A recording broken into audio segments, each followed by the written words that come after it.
எல்லாருக்கும் வணக்கம். ஆக்சுவலி தினேஷ், நான் வந்து அட்டகத்தி படம் ஆரம்பித்து அது வந்து ஆக்சுவலி வந்து அந்த மங்காத்தா டைமில் தான் அது நடந்தது, ஷூட்டிங் போயிட்டு இருந்தது. அந்த டைம்லேருந்து வந்து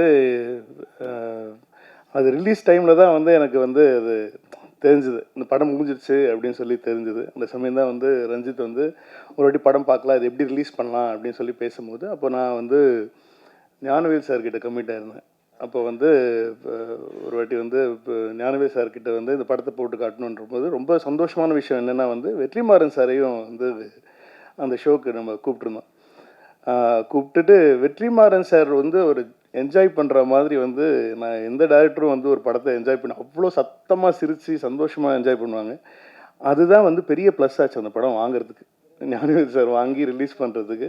ஸோ அந்த டைமில் வந்து அதுக்கப்புறமா வந்து ரஞ்சித்தோட வளர்ச்சி வந்து உங்கள் எல்லாரோட வளர்ச்சியும் சேர்ந்து பெருசாக ரொம்ப பெருசாக இருக்கிறது வந்து எனக்கு தான் ரொம்ப ரொம்ப ரொம்ப பெருமையான ஒரு விஷயம். ஏன்னா வந்து அவங்க சொல்லும் போது எனக்கு அவ்வளோ சந்தோஷமாக இருந்துச்சு. நாங்கள்லாம் வந்து பா ரஞ்சித் பாய்ஸ் அப்படின்னு சொல்லும் போது, ஆனால் அப்போ அந்த பா ரஞ்சித்தே விபி பாய் தான்.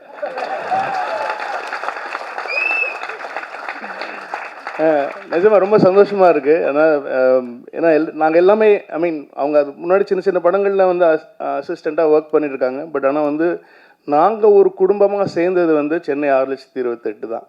ஸோ அதில் தான் வந்து நாங்கள் ஒரு ஃபேமிலியாக சேர்ந்தோம். ஸோ அதுலேருந்து ஒருத்தராக வந்து டைரக்டராகி வெற்றி பெறும்போது வந்து அது அதிக சந்தோஷம் எனக்கு தான், பெருமையும் எனக்கு தான். அதாவது வந்து நிறைய பேர் சொன்னாங்க சுரேஷோட என்ட்ரி ரொம்ப லேட்டுன்னு சொல்லிட்டு. அது நிஜமாகவே உண்மையான ஒரு விஷயம். சுரேஷ் எல்லாமே நாங்கள் சென்னை 28 தான் ஆரம்பித்தோம். சுரேஷ் நாங்கள் அறிமுகப்படுத்துனது பின்னாடி உட்காந்துருக்க அரவிந்த் ஆகாஷ், ஏரியா பசங்க அவங்க 2 பேரும். ஸோ அரவிந்த் ஆகாஷ் எனக்கு சான்ஸ் கொடு படத்தில் நடிக்கன்ற போது ஃபஸ்ட்டு சென்னை 28 அவனுக்கு சான்ஸ் கிடையாது. இல்லைடா உனக்கு நீ கொஞ்சம் ஒரு வெள்ளையாகிற, ஏரியா பையன் மாதிரி இல்லை அப்படிலாம் சொல்லிட்டு அவனை வந்து சேர்த்துக்கல நாங்கள். அதுக்கப்புறமா என்ன ஆயிடுச்சு, அவனோட கேரக்டரில் பண்ண வேண்டிய பையன் வந்து கிரிக்கெட் ஒழுங்காக ஆடாததுனால வந்து அதனால் கடைசியில் வந்து அவன் வேறு வழி இல்லாமல் எங்களுக்கு தலையெழுத்து அவனை நடிக்க வச்சிட்டான். ஆனால் வந்து அவனுக்கு சான்ஸ் இல்லை படத்தில் அப்படின்னு சொன்ன உடனே அவன் வந்து என்கிட்ட சொன்னது, என் ஃப்ரெண்டு ஒருத்தன் இருக்கான் ஏரியா பையன் வந்து சுரேஷ்னு பேர். அப்போ வந்து விஷ்ணு கிட்டே இருந்தாப்லையா, விஷ்ணு கிட்டே இருந்து படம் முடிச்சுட்டு இருந்தபோது வந்து சேர்த்துக்கிறியா அப்படின்னா எனக்கும் அப்போ கரெக்டாக ஒரு ஆள் தேவைப்பட்டுச்சு. ஸோ அந்த சமயம் தான் வந்து இன்ட்ரடியூஸ் பண்ணி சுரேஷ் வந்து எங்கள் டீமில் சேர்ந்தாப்புல. இன்னும் நாங்கள் வந்து ஒரு குடும்பமாக தான் இருக்கோம். நான் உண்மையிலே வந்து நான் இந்த படம் பார்க்கல, ஆனால் எங்கள் வீட்டில் பார்த்துட்டாங்க. அவங்கெல்லாம் பயங்கரமாக என்ஜாய் பண்ணி ரொம்ப சந்தோஷப்பட்டாங்க. ஏன்னா யாரோ ஒருத்தங்க சொன்னாங்க, சுரேஷ்க்கு இவ்வளோ ஃபன் தெரியுமா அப்படின்னு சொல்லி சொன்னாங்க. ஆனால் உண்மையிலேயே வந்து அவர் முன்னாடி பண்ண கதையை மட்டும் இப்போ பண்ணியிருந்தாருன்னா வந்து அது அவ்வளோ பயங்கரமான ஃபன்னான ஒரு ஸ்கிரிப்ட் தான் வந்து ஃபஸ்ட்டு என்கிட்டயே சொன்னாப்புல, இந்த ஒரு ஐடியா இருக்குது சார் கேளுங்க அப்படின்னு சொல்லிட்டு. அந்த ஐடியாவும் வந்து அவர் வாழ்க்கையில் நடந்த ஒரு உண்மை சம்பவம். அந்த சம்பவத்திலையும் அரவிந்த் ஆகாஷுக்கு பங்கு இருக்குங்கிறது வந்து ஒரு ஒரு செய்தி. பட் ஆனால் வந்து எனக்கு ரொம்ப ரொம்ப சந்தோஷம். அதாவது வந்து இப்போ இருக்கிற சுச்சுவேஷனில் வந்து இப்போ எல்லாருமே வந்து ஒரு மஞ்சுமேல் பாய்ஸ் வந்து அவ்வளோ கொண்டாடிட்டு இருக்கோம். ரொம்ப பெருமையாக இருக்குது. ஏன்னா வந்து ஒரு யூஸ்வலான ஹீரோயின் படங்கள் தான் வந்து எப்போவுமே பண்ணிகிட்ருக்கிற சமயத்தில் வந்து ஹீரோயினே இல்லாமல் ஒரு பஞ்ச் ஆஃப் பாய்ஸ் வச்சு ஒரு படம், அது வந்து அது நம்ம தமிழ்நாட்டில் வந்து நம்ம தமிழ் படங்களை விட பெருசாக ஓடிட்டுருக்குங்கிற போது வந்து எவ்வளோ சந்தோஷமாக இருக்குன்னா வந்து நமக்கு வந்து மொழி முக்கியம் இல்லை, வெறும் கலை மட்டும்தான் முக்கியங்கிறது தமிழர்களுடைய எப்போ படம் நல்லா இருந்தாலும் ஒரு கண்டென்ட் நல்லா இருந்தாலும் அது எந்த லாங்குவேஜாக இருக்கணுங்கிறது அவசியம் கிடையாது. அதை தாண்டி நம்ம என்ஜாய் பண்ணிகிட்ருக்கோம் அப்படிங்கிறது தான் ரொம்ப சந்தோஷம். அதுவும் வந்து இப்போது அதே பேட்டர்னில் இல்லை, இந்த படம் ரொம்ப நாள் முன்னாடியே ஆரம்பித்து ரொம்ப நாள் முன்னாடியே பண்ணிட்டாங்க. ஊர்வசி மேடம் வச்சு ஒரு ஃபிலிம் அப்படின்னு சொல்லும் போது வந்து அது வந்து அவ்வளோ எக்ஸைட்டிங்காக இருக்குது கேட்குறதுக்கு. ஏன்னா அவங்க அவ்வளோ பெரிய ஒரு என்டர்டெய்னர், அவ்வளோ பெரிய ஒரு ஆக்டர், அவங்களோட ஃபேன்ஸ் தான் எல்லாருமே. ஸோ அவங்கள வச்சு அந்த டீசரில் பார்க்குற விஷயங்கள் எல்லாமே இருக்கட்டும், it's gonna be a hilarious fun ride தான். இதில் நடித்த மாறன் சார், தினேஷ், ஹோல் டீமுக்கு என்னுடைய நன்றி. அதே சமயம் வந்து ரஞ்சித்துக்கு முதல்ல என்ன பெரிய பெரிய நன்றிகள் சொல்லிக்கிறேன். ஆனால் இது வந்து இவ்வளோ நல்ல விஷயங்களை வந்து நல்ல ஆர்ட்டை வந்து ஒரு தனி மனுஷனாக நின்று நீங்கள் வந்து ஒரு உலகமே க்ரியேட் பண்ணிட்டுருக்கேன் நீ. அது வந்து எனக்கு அவ்வளோ பெருமையாக இருக்குது, நிஜமாக ரொம்ப சந்தோஷமாக இருக்குது. அது வந்து உண்மையிலே என்னால் கூட பண்ண முடியாது. அது வந்து அவ்வளோ தைரியமாக வெறும் கண்டென்ட் மேலே மட்டும் நம்பிக்கை வச்சு அவன் என்ன சொல்லணும்னு நினைக்கிறானோ அதை வந்து தைரியமாக சொல்கிறதுக்குன்னு சொல்லிட்டு அதுக்கு வந்து ஒரு பெரிய பெரிய மனசு வேணும், அது அவங்ககிட்ட இருக்குது. ஸோ சுரேஷை இன்ட்ரடியூஸ் பண்ணுற ஆப்பர்ச்சுனிட்டி உனக்கு கிடைச்சதுக்கு எனக்கு கிடைக்கல. ஸோ அதுக்கும் என்னுடைய வாழ்த்துக்கள். ஸோ இந்த whole team, music director, cameraman, இது வந்து உண்மை சம்பவம் தான். அவங்க ஃபேமிலியில் நடந்த ஒரு கதை தான். அதை எவ்வளோ ஜாலியாக, எவ்வளோ ஃபன்னாக, எவ்வளோ இமோஷனலாக சொல்ல முடியுமோ சொல்லியிருக்காங்க. கண்டிப்பாக நல்ல படங்களுக்கு உங்களோட ஆதரவு நீங்கள் தருவீங்கன்னு தெரியும். ஸோ கண்டிப்பாக கொடுங்க. தியேட்டரில் 8ஆம் தேதி படம் பாருங்கள். இது எங்கள் குடும்பத்துலேருந்து வர இன்னொரு படம். நன்றி. ஜெய் பீம். ரொம்ப சந்தோஷம், மகிழ்ச்சி. ஒரு யார்கிட்ட இருந்து ஆரம்பிக்கிறது? எங்கள் சார் வந்துட்டு போனார், ரொம்ப சந்தோஷமாக இருந்தது. விபி சார் அட்டகத்தி படத்துக்கு வந்து ஒரு பெரிய ஆதரவை எனக்கு கொடுத்தவர். சுரேஷ் அண்ணன் படத்துக்கும் அவர் வரணும்னு சொல்லிட்டு ஆசைப்பட்டோம். நான் ரொம்ப கோவமாக தான் இந்த இண்டஸ்ட்ரிக்குள்ளே வந்தேன். என்னுடைய கோவத்தை என்னாலே கட்டுப்படுத்த முடியாது. ரொம்ப எங்கள் அம்மா கூட சொல்லுவாங்க, எங்கள் தாத்தா பேர் வந்து கீரமுல்லுன்னு சொல்லுவாங்க. ஏன்னா சும்மா அப்படின்னு இருக்குன்னு குத்தினாலே கோவம் வரும் எங்கள் தாத்தாக்கு அப்படின்னு சொல்லிட்டு. அதனால் எங்கள் அம்மா அடிக்கடி என்னையும் அது மாதிரி சொல்லிட்டு இருப்பாங்க, கீரமுல்லு மாதிரி கோவம் வருதுடா அவனுக்குன்னு சொல்லிட்டு. அந்தளவுக்கு கோவத்தோடு வந்தவன் நான். ஆனால் ஃபஸ்ட்டு படம் ஒர்க் பண்ணுறப்போ வந்து ஃபஸ்ட்டு சினிமாவுக்குள்ளே வந்தவொடனே வந்து தகப்பன் சாமின்னு ஒரு படம் ஃபுல் லென்த்தாக அந்த படம் தான் ஃபுல்லாக ஒர்க் பண்ணேன். அந்த படத்தில் எனக்கு ஒரு அனுபவம் கிடைச்சிது. அதுதான் சினிமான்னு நான் நினச்சிட்டு இருந்தேன். ஒரு எல்லா விதமான அனுபவங்களும் நிறைந்த ஒரு படம் அது. ஆனால் அந்த படத்துக்கு அப்புறம் நான் வந்து ஒர்க் பண்ணது வந்து சென்னை 28. அப்படியே டோட்டலாக எது சினிமான்னு நினச்சிட்டு வந்தோமோ அதை அப்படியே மாற்றி வேலை செய்கிறதும் சரி, கதையும் சரி, புதுசாக ஒரு லைஃப்பை உண்டாக்குன ஒரு படமாக எனக்கு வந்து இருந்தது. அண்ட் வந்து சென்னை 28 வந்து நான் எல்லா வேலைகளும் நான் செஞ்சேன். நான் ஒரு படத்தை வந்து கோபம் இல்லாமல் அன்பாக சிரித்து சந்தோஷமாக எடுக்க முடியும். அந்த படம் வந்து மக்களுக்கு வந்து பிடிச்ச படமாகவும் மாறும். அப்புறம் வந்து சினிமா என்பது வந்து ஒரு ரசனை சம்மந்தப்பட்ட விஷயந்தான். ஏற்கனவே மக்கள் மனதில் புகுத்தப்பட்ட இல்லை மக்கள் விரும்புகிற ஒரு கமர்ஷியல் யுக்தி அப்படின்றத வந்து உடைச்சி வெற்றி பெற்ற படம் தான் வந்து சென்னை 28. அதை எடுத்த விபி சார் தான் என்னுடைய கோவத்தை எல்லாத்தையும் மாற்றி ஒரு ஜாலியாக ஒரு படம், ஜாலியாகவும் நீ அமைதியாகவும் ஒரு படத்தை உன்னால் எடுக்க முடியும், எல்லாரையும் வந்து ஜாலியாக அவங்ககிட்டேருந்து வேலை வாங்கி உன்னால் படம் எடுக்க முடியும்னு சொல்லிட்டு எனக்கு வந்து சொல்லி கொடுத்தாரு. ஸோ அந்த லேர்னிங்லேருந்து தான் என்னுடைய கோவங்கள் வந்து மாற்றி வெறும் படைப்பில் வந்து என்னுடைய கோவத்தையும் மக்கள்கிட்ட வந்து வேலை செய்கிற இடத்துல மனிதர்கள்கிட்ட வந்து நம்ம இருக்கிற சுவாபத்தை வந்து டோட்டலாக மாற்றிக்கிற தன்மையும் வந்து விபி சார் கிட்ட தான் நான் வந்து ரொம்ப ஸ்ட்ராங்காக வந்து நான் கற்றுக்கிட்டேன். ஸோ சார் வந்து இந்த நிகழ்வுக்கு எங்களுக்கு வந்து அவருடைய அன்பையும் நன்றியும் வந்து தெரிவித்தது வந்து எனக்கு ஒரு மிகப்பெரிய சந்தோஷமாக இருக்குது. அண்ட் சாருக்கு வந்து ரொம்ப ரொம்ப நன்றி. அவருடைய பிஸியான ஸ்கெடியூலில் வந்து எங்களுக்காக வந்திருந்தார். ஸோ அப்படின்ற ஒரு இடத்துலேருந்து தான் வரோம். இன்னொன்று சினிமாவில் ஒன்று இருக்குது. இப்போ நாங்கள்லாம் வந்து வரப்போ கல்யாணம் ஆகாமல் ஒரு யங்ஸ்டராக சின்ன வயசுலேயே வந்து அசிஸ்டன்ட் டைரக்டராக நாங்கள் வந்து வந்துட்டோம். சுரேஷ் அண்ணா வந்து இண்டஸ்ட்ரிக்குள்ளே வரப்போ வந்து கல்யாணம் ஆகிட்டு ஒரு பெரிய மெச்சூர்டான ஒரு கேரக்டராக வரப்போ, ஸோ கல்யாணம் ஆகிட்டு வந்தாலுமே வந்து சினிமாவில் என்ன பண்ணுவோன்னா, கல்யாணம் ஆனால் சக்ஸஸ் பண்ண முடியாது. கல்யாணம் ஆகிட்டு வரவங்களுக்கு வந்து ஒரு பொறுப்பு இருக்காது. ஏன்னா அவங்களுக்கு வந்து குடும்பன்ற ஒரு குடும்பத்தோட ஒரு நிறைய தொடர்பு இருக்கும். அவங்களால வந்து ஃபுல் டைம் ஒர்க் பண்ண முடியாது. ஸோ இந்த மாதிரி ஒரு சிக்கலுக்குள்ளே இருந்தது. ஏன்னா தகப்பன் சாமி நான் ஒர்க் பண்ணுறப்போ கூட ஒரு அண்ணன் வந்து ரொம்ப கஷ்டப்படுவார். அந்த அண்ணன் கஷ்டப்படுறதுக்கு மெயின் ரீசனே அவர் கல்யாணம் ஆகிடுச்சு. அவர் ஏதாவது ஒரு தப்புனாலுமே வந்து டக்குன்னு ஃபஸ்ட்டு வந்து உனக்கு கல்யாணம் ஆயிடுச்சுல, நீ அதனால தான் இப்படி பண்ணுவேன் அப்படின்னு சொல்லிட்டு அவங்க மேலே வந்து ஒரு பெரிய வார்த்தை போட்டே இருப்பாங்க. அண்ட் எனக்கு ரொம்ப ஆச்சரியமாக இருக்கும், சுரேஷ் அண்ணாவோட பசங்கள்லாம் அவர் வரப்பே வந்து அவங்க பசங்கள்லாம் பெரிய பெரிய பசங்க. இண்டஸ்ட்ரிக்குள்ளே வந்து அவர் எங்கள் கூட சேர்ந்து ஒர்க் பண்ணுறப்ப எங்கள் டீம்லேயும் வந்து ரொம்ப மூத்தவர்னா வந்து சுரேஷ் அண்ணன் தான். ஸோ அவர் அப்படி உள்ளே வரப்போ அவரை நம்ம ஃபஸ்ட்டு இந்த மாதிரியான ஒரு சூழல் இருக்குதுல்ல, அதை பிரேக் பண்ணி அவர் உள்ளே வந்து ரொம்ப கான்ஃபிடென்ட்டாக ரொம்ப தனியாக ரிசர்வ்டாக தான் இருப்பார் ஃபஸ்ட்டு. இப்போ நான் பிச்சுமணி ஸ்ரீபதி எல்லாம் வந்து ஒரு டிஸ்கஷனுக்குள்ளே இருப்போம். ஆனால் சுரேஷ் அண்ணா கொஞ்சம் வெளியவே இருப்பார். கொஞ்சம் ஃபஸ்ட் டைமில் வரப்போ கொஞ்சம் ரிசர்வ்டாகவே இருந்தார். ஆனால் கொஞ்சம் கொஞ்சமாக அவர் உள்ளே வந்ததுக்கப்புறம் அவருடைய என்ன சொல்கிறது, ஒரு அன்பும் அந்த ஸ்பான்டேனியஸான ஒரு காமெடி சென்ஸும் இருக்குல்ல, அது வந்து அவருக்கு ஒரு பெரிய ரசிகத்தன்மையை வந்து உருவாக்குச்சு. அண்ட் வந்து அதுக்கப்புறம் அவர் கூட வந்து நாங்கள் ரொம்ப நெருங்கி வந்து பழக ஆரம்பித்தோம். அண்ட் அவர் எப்போவுமே அவங்க வீட்டுக்கு கூப்பிட்ருவார். அவங்க வீடு வந்து எப்படின்னா ஒரு சினிமா குடும்பம். அது அந்த குடும்பம் பார்த்தீங்கன்னா சினிமாவை பற்றி டிஸ்கஸ் பண்ணுவாங்க, சினிமா பற்றி எல்லாத்தையும் தெரியும், எல்லா பாடல்கள் பற்றி டிஸ்கஸ் பண்ணுவாங்க. ஒரு படம் கமர்ஷியலாக படம் வந்து இருக்கா இல்லையான்றது வந்து அந்த குடும்பத்துக்கு நீங்கள் படம் போட்டு காட்டினீங்கன்னா போதும், அவங்களுக்கு படம் பிடிச்சிச்சுன்னா படம் வந்து கமர்ஷியல் ஹிட் அது.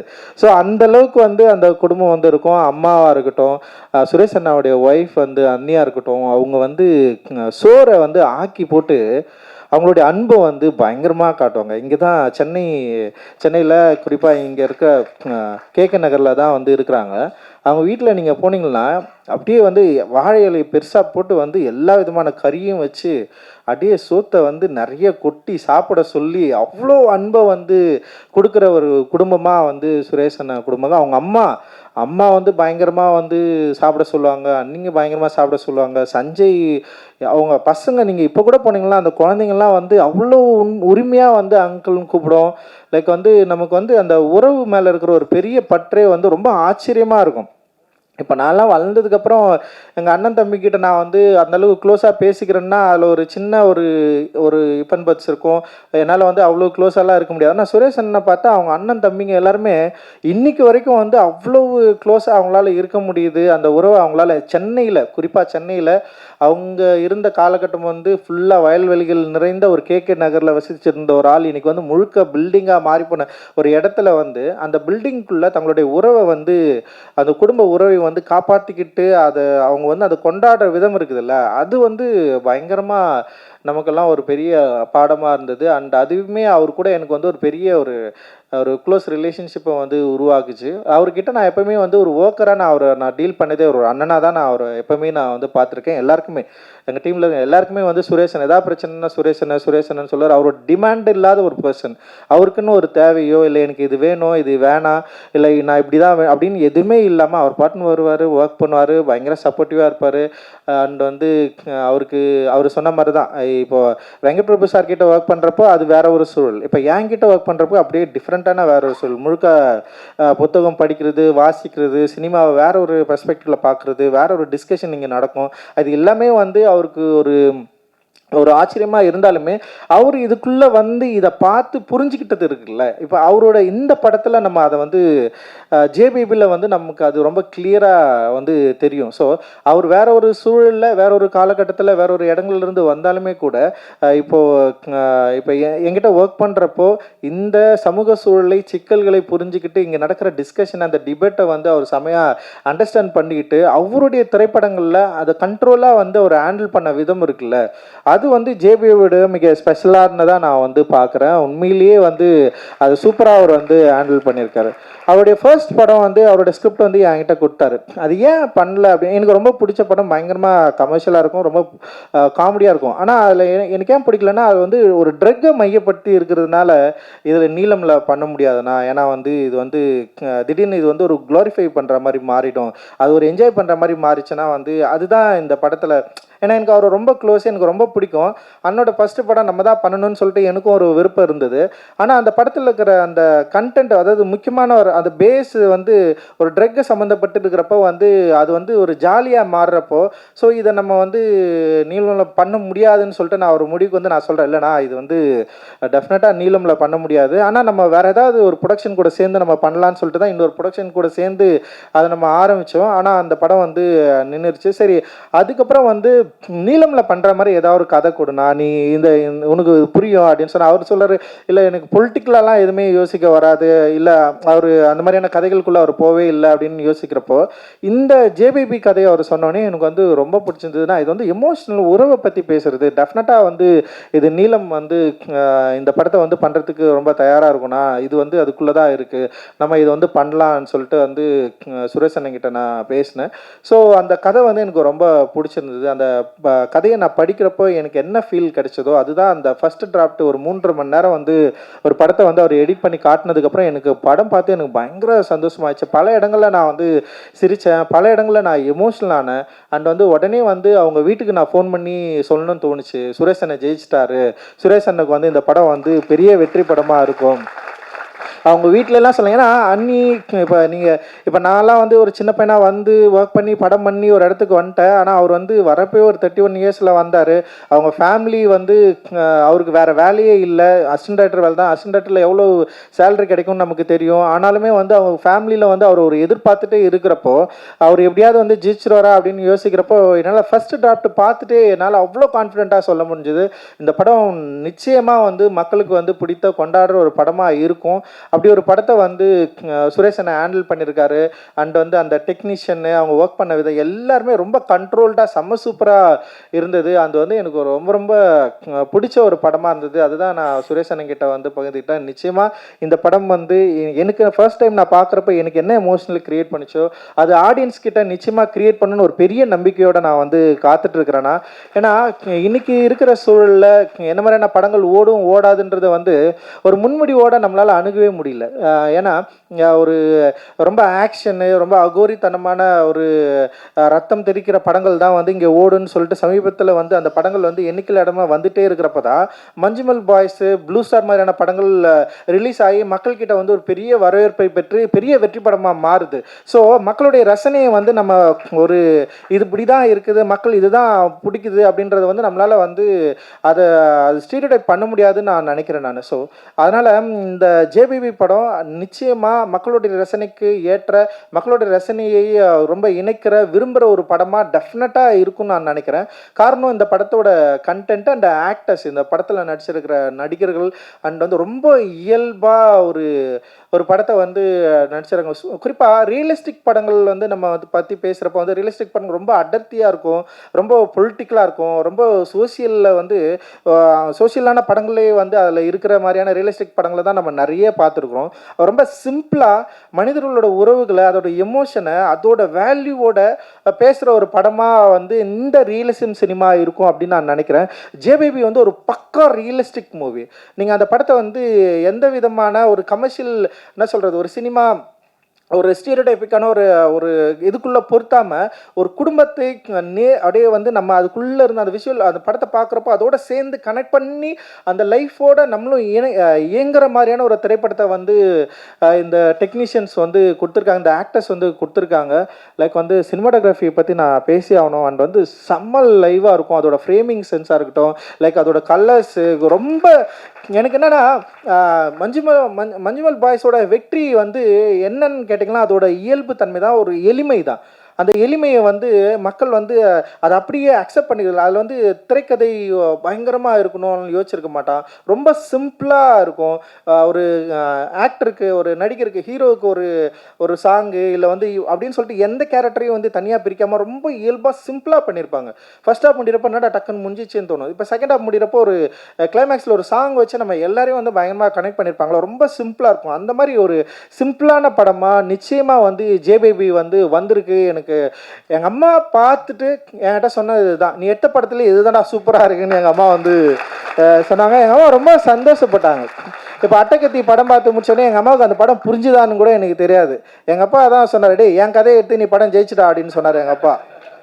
ஆனால் என்னென்னா எங்கள் அம்மாவுக்கு வந்து அந்த படம் புரிஞ்சுதான்லாம் எனக்கு தெரியாது. ஆனால் எங்கள் அம்மா நான் எங்கள் ஊருக்கு போனோடனே கட்டிப்பிடிச்சி எனக்கு ஒரு முத்தம் கொடுத்தாங்க. அந்த முத்தம் என்னென்னா நீ ஜெயிச்சிட்ட அப்படின்றது தான். ஏன்னா அம்மா வந்து பிள்ளைங்க ஜெயிக்கிறத பார்க்குறது இருக்குல்ல, அதெல்லாம் எங்கள் அம்மா பார்க்குறது வந்து பயங்கரமான விஷயம். காரணம் வந்து எங்கள் அம்மா படாத பாடே கிடையாது. அவங்க வந்து ஒரு சாதாரண ஒரு குடும்பத்தில் வந்து பயங்கரமான உழைப்பாளி. 24 மணி நேரம் நடந்துகிட்டே இருப்பாங்க. தண்ணி வந்து இவ்வளோ பெரிய குண்டானை தூக்கின்னு வருவாங்க. 3 பிள்ளைங்க நாங்கள், ஒருத்தர் கூட வந்து எங்கள் அம்மாவுக்கு ஹெல்ப் பண்ணவே மாட்டோம். நான் வந்து கிரிக்கெட் ஆட போட்டுருவேன், எங்கள் அண்ணனுக்கு எங்கேயாவது போய்டும், என் தம்பி வந்து இப்படி போவான். லைக் வந்து எங்கள் தம்பி வந்து கடைக்கு போனோன்னா போய்டும், என் கடைக்கு போனால் வந்து ஏதாவது இது மிட்டாய் கிடைக்கும்ல. ஸோ நான் கடைக்கும் போக மாட்டேன். ஆனால் நான் எப்போ பார்த்தாலும் சும்மா படிக்கிற மாதிரி வந்து பயங்கரமாக வந்து அப்போயே உட்காந்துருப்பேன். அதனால் வந்து எங்கள் அம்மா நீ பரீட்சை கூட இது மாதிரி படிக்க மாட்டேன், எதுடா சும்மா உட்காந்து படிச்சுன்னு இருந்தால் எங்கள் அம்மா வந்து கிண்டல் பண்ணுவாங்க என்ன. ஆனால் எங்கள் அம்மா என்ன பண்ணுவாங்கன்னா எங்களை வந்து இந்த தண்ணி கூட தூக்க விட மாட்டாங்க. போயிட்டு ஊர் தெருவில் போயிட்டு அந்த நல்ல தண்ணி கிணறுன்னு இருக்கும், அந்த கிணறுல போயிட்டு 3 குண்டா பெரிய பெரிய குண்டா நான் தலையில் தூக்கினேன், இடுப்பில் ஒரு குண்டானை தூக்கினேன். எங்கள் அம்மா வருவாங்க. பயங்கரம், நான் பார்த்த மிகப்பெரிய வீரன் வந்து எங்கள் அம்மா தான். அவர் பயங்கரமான பலசாலி எங்கள் அம்மா. அப்படியே அசால்ட்டாக வருவாங்க, அப்படியே என்னெல்லாம் தூக்கி போட்டு மெரிப்பாங்க. ஏதாவது தப்பு பண்ணா அடிச்சு ஓட விடுவாங்க.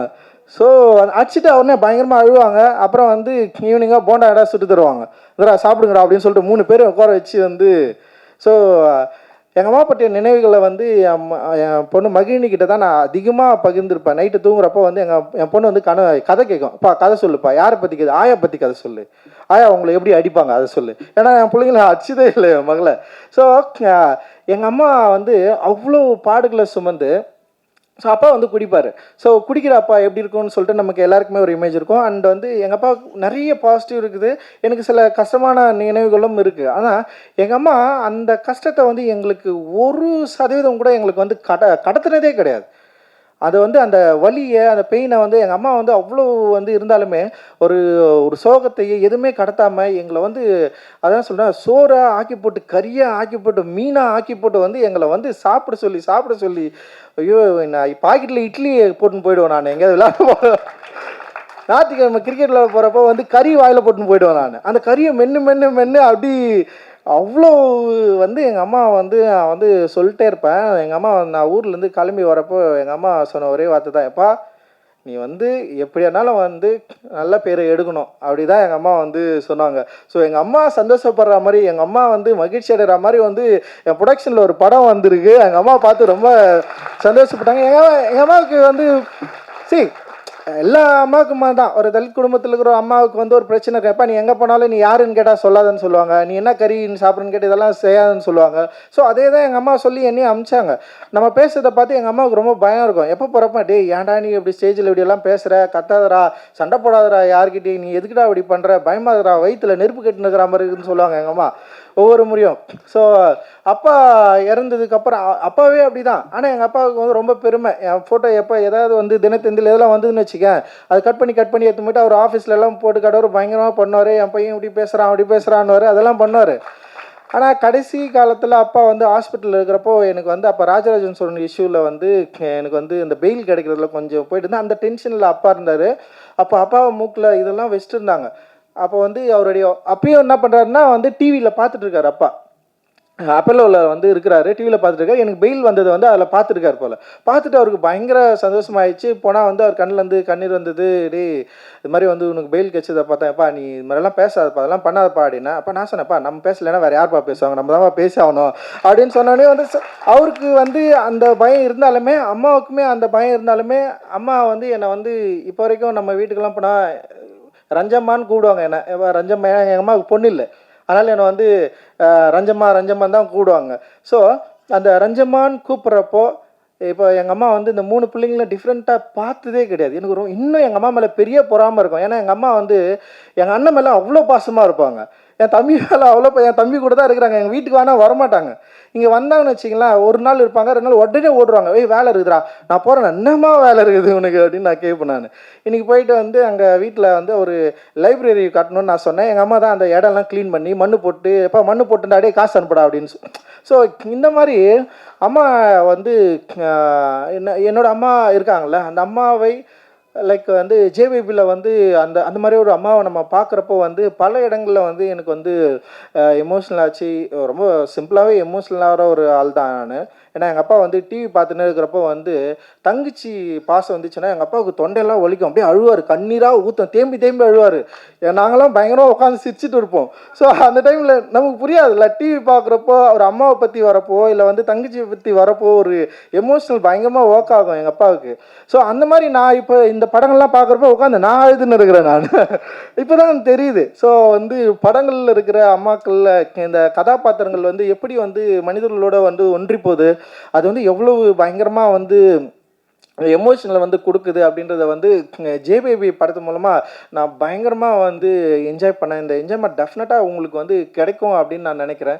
ஸோ ஏன்னா இன்றைக்கி ஒரு டேர்ம் உருவாயிடுச்சு, இந்த மாதிரியான படங்கள் யார் பார்ப்பாங்க, இந்த மாதிரி படங்களுக்கு என்ன ரசிகர்கள் இருக்கிறாங்க. இப்போ ஓடிடி தளங்களே இந்த மாதிரி படங்களை வாங்குறதுக்கு பயங்கரமாக யோசிக்கிறாங்க. அவங்க சொல்கிறது என்னென்னா, எங்களுடைய ரசிகர்கள் வேறு, எங்களுடைய ரசிகர்கள் வந்து இந்த மாதிரியான படங்களை வந்து பார்க்க மாட்டாங்க, அவங்க வந்து ஒரு முன்முடிவோடு இருக்கிறாங்க. எனக்கு ரொம்ப ஆச்சரியமாக இருக்குது, ஒரு சினிமாவை எப்படி வந்து இவங்க முன்முடிவோடு அணுகிறாங்க, எப்படி இந்த படங்களை இவங்க பார்க்க மாட்டாங்க. அதாவது முன்னாடி இப்போ அட்டகத்தி படம் பார்த்துட்டு நிறைய பேர் ஃபர்ஸ்ட் படம் பார்த்துட்டு நிறைய பேர் படம் பிடிக்கலன்னாங்க, வேணானாங்க. அதுலேருந்து வந்தவன் தான் நான்.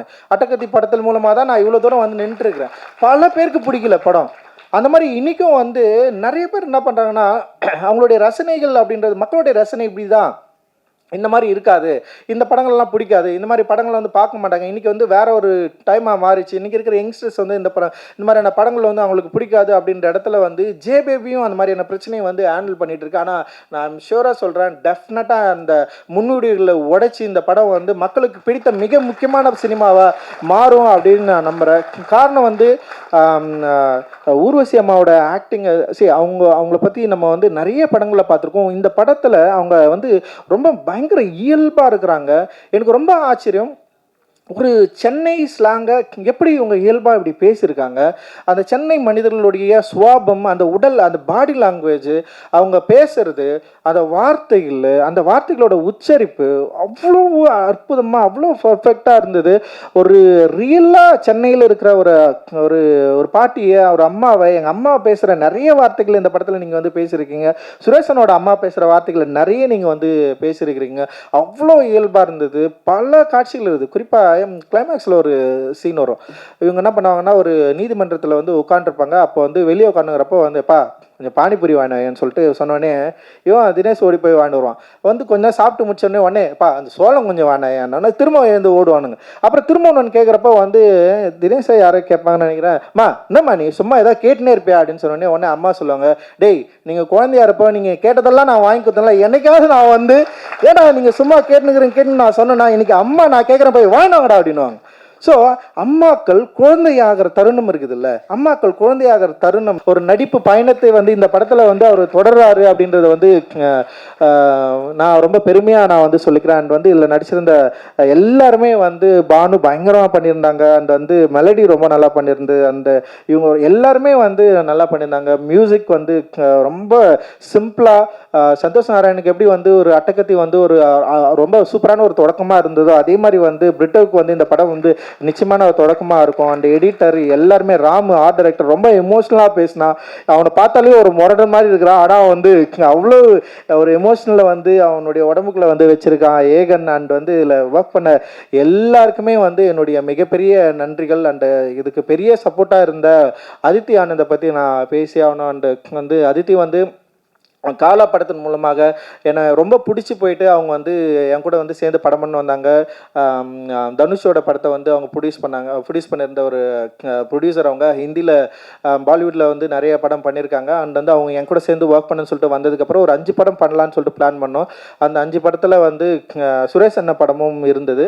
அண்ட் அந்த படத்தை வந்து அவங்க அந்த கதை கேட்டு அந்த ஒர்க் பண்ணி இவ்வளோ நாள் சப்போர்ட்டிவாக இருந்து இன்றைக்கி வந்து இந்த படத்தை ரிலீஸ் ஆகிறதுக்கு மிகப்பெரிய சப்போர்ட் பார்த்தீங்களா அதித்தி ஆனந்த் அண்டு விஸ்டா அபய்க்கும் இந்த டைமில் வந்து நான் பெரிய நன்றி தெரிவிச்சுக்கிறேன். பெரிய பெரிய சப்போர்ட்டிவாக அவங்க இருந்திருக்காங்க எங்களுடைய எல்லா, ஏன்னா விஸ்டாவுக்கெல்லாம் பார்த்தீங்கன்னா அங்கேருந்து யார்கிட்ட கேட்பாங்களே, ரஞ்சித் மாதிரி ஒரு ஆள்கிட்ட வந்து ஒர்க் பண்ணணும் அப்படின்னு கேட்குறப்போ இங்கே என்ன பண்ணிட்டாங்கன்னா, ஒரு ஆள்னு சொல்லிட்டு ரஞ்சித் கூடலாம் சேர்ந்து ஒர்க் பண்ணாதீங்கன்னு சொல்லிட்டாங்க. இங்கே இண்டஸ்ட்ரியில் நிறைய பேர் வந்து நமக்கு எதிராக நிறைய கருத்துக்களோடு இருக்கிறாங்களே, இப்போ அவங்க என்ன பண்ணிட்டாங்கன்னா, ரஞ்சித் கூடலாம் சேர்ந்து ஒர்க் பண்ணாதீங்க, இது வந்து கொஞ்சம் பிரச்சனையாக மாறும் அப்படின்னு சொன்னதுக்கப்புறமும் மீறி விஸ்டாவிஷன் வந்து என் கூட வந்து அதித்தி ஆனந்தோட சேர்ந்து வந்து என் கூட வந்து நிறைய படம் ஒர்க் பண்ணுங்க, இன்னும் நிறைய படம் என் கூட வந்து ஒர்க் பண்ண அவங்க தயாராக இருக்கிறாங்க. அண்ட் டிசைன் பிரத்தோல் வந்து ரொம்ப சூப்பராக பண்ணிகிட்டு இருக்காரு. அண்ட் எவ்ரி டெக்னீஷியன்ஸ் ஒர்க்கர்ஸ் எல்லாருமே வந்து அவங்களோட பெஸ்ட் ஒர்க்கை வந்து இதில் வந்து கொடுத்துருக்காங்க. நிச்சயமாக இது வந்து மக்களுக்கு பிடித்த, ஊடகங்களுக்கு பிடித்த, எல்லாருக்குமே பிடித்த ரொம்ப அற்புதமான ஒரு எமோஷனலான படமாக இது இருக்கும் அப்படின்னு நினைக்கிறேன். உங்களை நாங்கள் மீண்டும் சந்திக்கிறோம். அண்ட் இது தொடர்ந்து உறுதுணையாக இருக்கிற அந்த விளம்பரத்தில் வந்து உறுதுணையாக இருக்கிற வந்து நம்ம பீட்ரூட்டும் அண்ட் வந்து குணாவுக்கு வந்து நாங்கள் எந்த மேடையிலையும் நன்றி சொல்கிறதே இல்லை. பிஆர்ஓ குணா அண்ட் அவருடைய தம்பிகளுக்கு வந்து என்னுடைய மிகப்பெரிய நன்றியும் மகிழ்ச்சியும் நான் தெரிவிச்சுக்கிறேன். எல்லாரும் சொல்கிறேன்.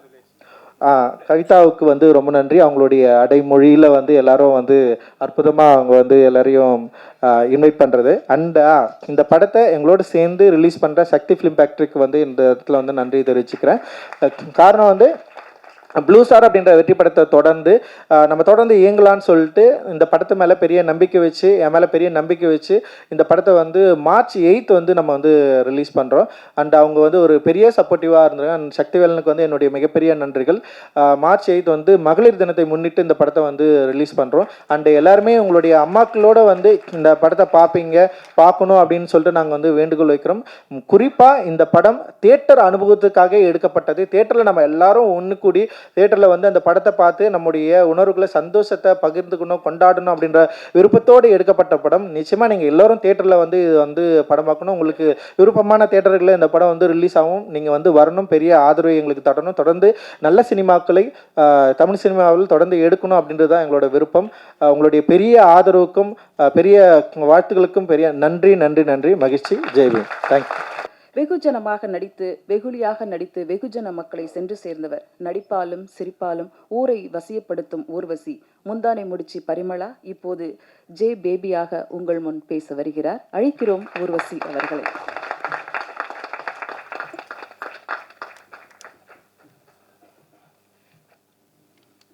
தேங்க்யூ கவிதா.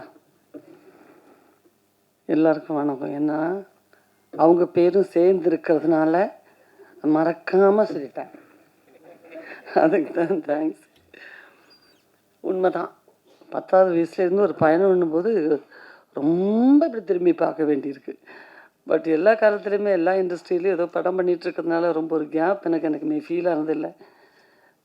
நான் வந்து என்ன சொல்கிறது, எல்லா ஜென்ரேஷனோடவும் ஒரே மாதிரி ட்ராவல் பண்ணிகிட்ருக்கேன்.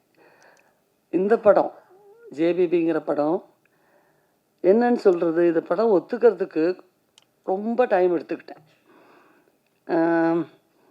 அதுதான் சுரேஷ்ங்கிற ஒரு இயக்குனருடைய பொறுமையும், தனக்கு என்ன வேணுமோ அது பொறுமையாக சாதிச்சுட்டு தான் போவேங்கிற ஒரு ஆட்டம். பாவம் மாதிரி உட்காந்துருக்கிறாருன்னு நினைக்கிறீங்க. தனக்கு என்ன தேவைங்கிறது அந்த பாவமான முகத்தோடவே அப்படியே உட்கார்ந்து சாதிச்சு எடுப்பார். நான் திரும்ப திரும்ப இல்லை சுரேஷ், எனக்கு வந்து என்னமோ அந்த பேரம்பேத்திலாம் எடுத்து ஒரு கேரக்டர் பண்ணுறதுக்கான ஒரு மெச்சூரிட்டி பத்தலை. நான் ஸ்பீடாக நடப்பேன், ஸ்பீடாக பேசுவேன், அப்படி தான் பொதுவாக. கொஞ்சம் ஒரு மெச்சூர்ட் கேரக்டர்னும் போது கொஞ்சம் மெதுவாக நடக்கணும், மெதுவாக பேசணும், அதெல்லாம் ரொம்ப ஆர்டிஃபிஷியலாக இருக்கும். ஃபர்ஸ்ட் ஆஃப் ஆல் எனக்கு நடிக்கவே வராது. நல்லா நடிங்கன்னா நான் மாட்டிக்குவேன். அது எப்படி நல்லா நடிக்கிறது ரொம்ப யோசிக்க வேண்டியிருக்கும். எனக்கு நிறைய சில படங்கள்லாம் அப்போல்லாம் தெலுங்கு டைரக்டர்ஸ் எல்லாம் கூப்பிடும்போது, மேடம் இது பயங்கரமாக நடிக்கிற ஒரு கேரக்டர், இதை நல்லா நடிச்சிடுங்கன்னா, ஐயோ நடிக்க சொல்கிறாங்களே, அது எப்படி தான் நல்லா நடிக்கிறது, நீங்கள் இதுதான் கேரக்டர், நீங்கள் எதாவது பண்ணுங்கன்னா பரவாயில்ல, ஏதோ வர்ற மாதிரி ஏதோ பேசிட்டு போவேன். அப்படி நடிக்கிற உடனே ஆஹா அப்படி சிந்தனை வந்துடும் எனக்கு. இது எனக்கு கேரக்டர் ரொம்ப பிடிச்சிருந்துச்சு. கொஞ்சம் நிறைய என்ன சொல்கிறது, ஸ்விங் ஆகிற மூடு இப்படியே ஸ்விங் ஆகிட்டு இருக்கிற ஒரு கேரக்டர். இந்த நேரத்தில் என்ன பண்ணுன்னு தெரியாது, அடுத்த சீனில் அப்படியே சிரிச்சுக்கிட்டே ஆரம்பிக்கிற மாதிரி இருக்கும், திடீர்னு கடைசியில் அழுதுறோம். அப்புறம் ரொம்ப சீரியஸாக ஆரம்பிச்சுட்டு கடைசியில் பார்த்தா ரொம்ப ஃபன்னாக இருக்கும். ஸோ ஒரு கேரக்டருடைய நான் நினைக்கிறேன் ரொம்ப வருஷத்துக்கு அப்புறம் அப்படி தான் சொல்லணும். மற்றதெல்லாம் ஒரு ஜோனர் சொல்லிவிடுவாங்க, இது வந்து ஹியூமர் பேஸ்டு ஃபிலிமா, இது வந்து ரொம்ப சீரியஸான ஒரு ஃபிலிம், இல்லைன்னா இது ஒரு ஆக்ஷன், இது ஒரு க்ரைம் த்ரில்லர், இது கோஸ்ட்டு, இப்படி எல்லா படத்துக்குமே ஒரு ஒரு என்ன சொல்கிறது, ஒரு கிருத்தியமான ஒரு சுபாவம் இருக்கும். இப்படி தான் இந்த கேரக்டர்ஸ் எல்லாம். பட் இதில் அப்படி சொல்ல தெரியல, இதுதான் கதை அப்படின்னு அவர் ரொம்ப விளக்கமாலாம் எனக்கு சுரேஷ் சொல்லவே இல்லை. ஆனால் கடைசியில் வேறு வடிவெல்லாம் சொன்ன முடியாது சுரேஷ், ஏஜில் இருந்து ஓரளவுக்கு இருக்கிற ஒரு கேரக்டர்னா கூட பரவாயில்ல. என் பையன் 4வது தான் படிக்கிறான், என் பொண்ணுலாம் திட்டுவா, அவங்க கூட இருக்கிற பசங்க வந்து உங்களை இப்போ பாட்டின்னு சொல்கிற அளவுக்கு கேரக்டர்லாம் பண்ணி வச்சிடாத, இது ஆண்டியோட நிறுத்திக்கோ அப்படின்னுவா. நான் அவளும் காலேஜில் படிக்கிறாள். ஸோ சிலதெல்லாம் அவங்களுக்காகவும் பண்ண வேண்டியிருக்கு. எல்லாம் சொல்லி முடித்து கடைசியில் சுரேஷ் முகத்தை பார்த்தா பின்ன எனக்கே டவுட் வரணும், இவர்கிட்ட தான் சொன்னேன் நான் ரொம்ப நேரமாக, இல்லை இவர் காதில் விழலையா? சரிம்மா சரிம்மா, இல்லை நான் சொன்னது உங்களுக்கு புரிஞ்சிச்சா சுரேஷ்? புரியுது. சரிம்மா, இப்போ நம்ம என்ன பண்ணலாம், எப்படி பண்ணலாம்? சார் நான் அதுதானே சொல்கிறேன், இந்த மாதிரிலாம்.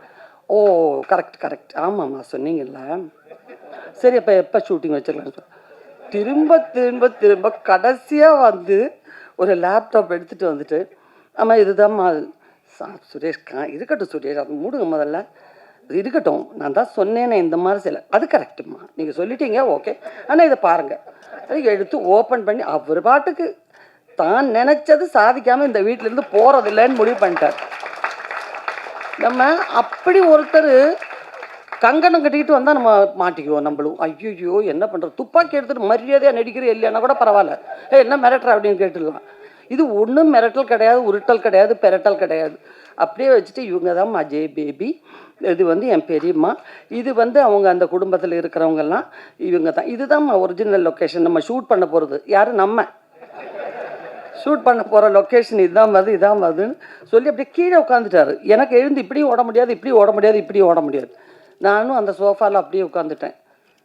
கடைசியில் என்ன பண்ணுறது, ஷூட்டிங் டேட்டை பற்றி பேசுங்க, மற்ற ஃபார்மாலிட்டி எல்லாம் யார்கிட்ட பேசணும், இந்த 2 வார்த்தையை 1 மணி நேரமாக பேசி பேசி எனக்கு வேறு வழியில் சரியா படம் பண்ணுறேன் அப்படிங்கிற முடிவுக்கு நான் வந்தேன். ஆனால் அந்த பொறுமை அந்த ஷூட்டிங் முழுக்க முழுக்க நான் கவனித்தேன். ஏன்னா ஒரு படம் என்னதான் அந்த தான் வாழ்க்கையில் நடந்த சம்பவமாக இருந்தும் கூட எப்போவாவது ஒரு இயக்குனருக்கு ஒரு சின்ன பதட்டம், இல்லை பப்ளிக் ரோடில் நிறைய ஷூட் பண்ணியிருக்கோம். இந்த கேமரா ஜெயந்தையும் ரொம்ப ஒத்துக்கணும். ஏன்னா நடு ரோடெல்லாம் ஷூட் பண்ணி நாங்கள் பாட்டுக்கு அந்த ரோட்டில் ஓடுறதெல்லாம் ரொம்ப கஷ்டப்பட்டு தான் ஷூட் பண்ணோம். ஏன்னா வித்தவுட் பிரேக்கில் போய் அந்த வெயிலில் அந்த மெலடி ஒரு ஆக்ட்ரஸ் தானான்னு எனக்கு ரொம்ப டவுட் இருந்துச்சு. ஒரு 5-6 நாள் இந்த பொண்ணை இந்த கூட்டத்தில் இருந்து வந்துச்சா, இல்லை இந்த ஃபேமிலியில் இருக்கிற பொண்ணா, அப்படி ஒரு இமோஷனலான ஒரு முகம், அவ்வளோ நேச்சுரலான பெர்ஃபார்மன்ஸ். அண்ட் நம்ம தினேஷும் மாறனும் எல்லாருமே, நான் தினேஷுடைய ஒரு ரசிகைன்னு சொல்லணும். ஏன்னா அவ்வளோ ஒரு என்ன சொல்கிறது, மனசு முழுக்க அந்த கேரக்டரு அந்த இமோஷனை ஏற்றுக்கிட்டு அப்புறம் தான் வெளியே வரும். இப்போ நான் பிகினிங் டேஸ்லாம் சுரேஷ்கிட்ட கேட்டேன், சுரேஷ் ஒன்றும் தினேஷ் முகத்தில் ஒன்றுமே இருக்கிற மாதிரி தெரியல, அப்படியே ஒரு சன்னியாசினியுடைய நிசங்கமான ஒரு முகம், இதை வச்சுட்டு நமக்கு நிறைய இமோஷ்னல் சீன்லாம் வருது. நான் படங்கள்லாம் பார்க்கும்போது நல்லா இருந்தது, அட்டகத்தி, விசாரணை எல்லாம் பார்க்கும்போது இருந்தது. அப்படி தான் இதில் இருக்குமா? இருக்கும் அதெல்லாம் இருக்கும், ஒன்றும் கவலைப்படாதீங்க. ஆனால் படத்தை பார்க்கும்போது உண்மையிலே அந்த இமோஷனில் சில சீன்ஸ் எல்லாம் எனக்கு சாதாரணமாக தெரிஞ்சது அவர் ஆக்ட் பண்ணும்போது. அப்புறம் தான் நினச்சேன், நம்மளையும் இப்படி தான் நினைப்பாங்களோ, முகத்தில் ஒன்றும் சரியாக தெரியல.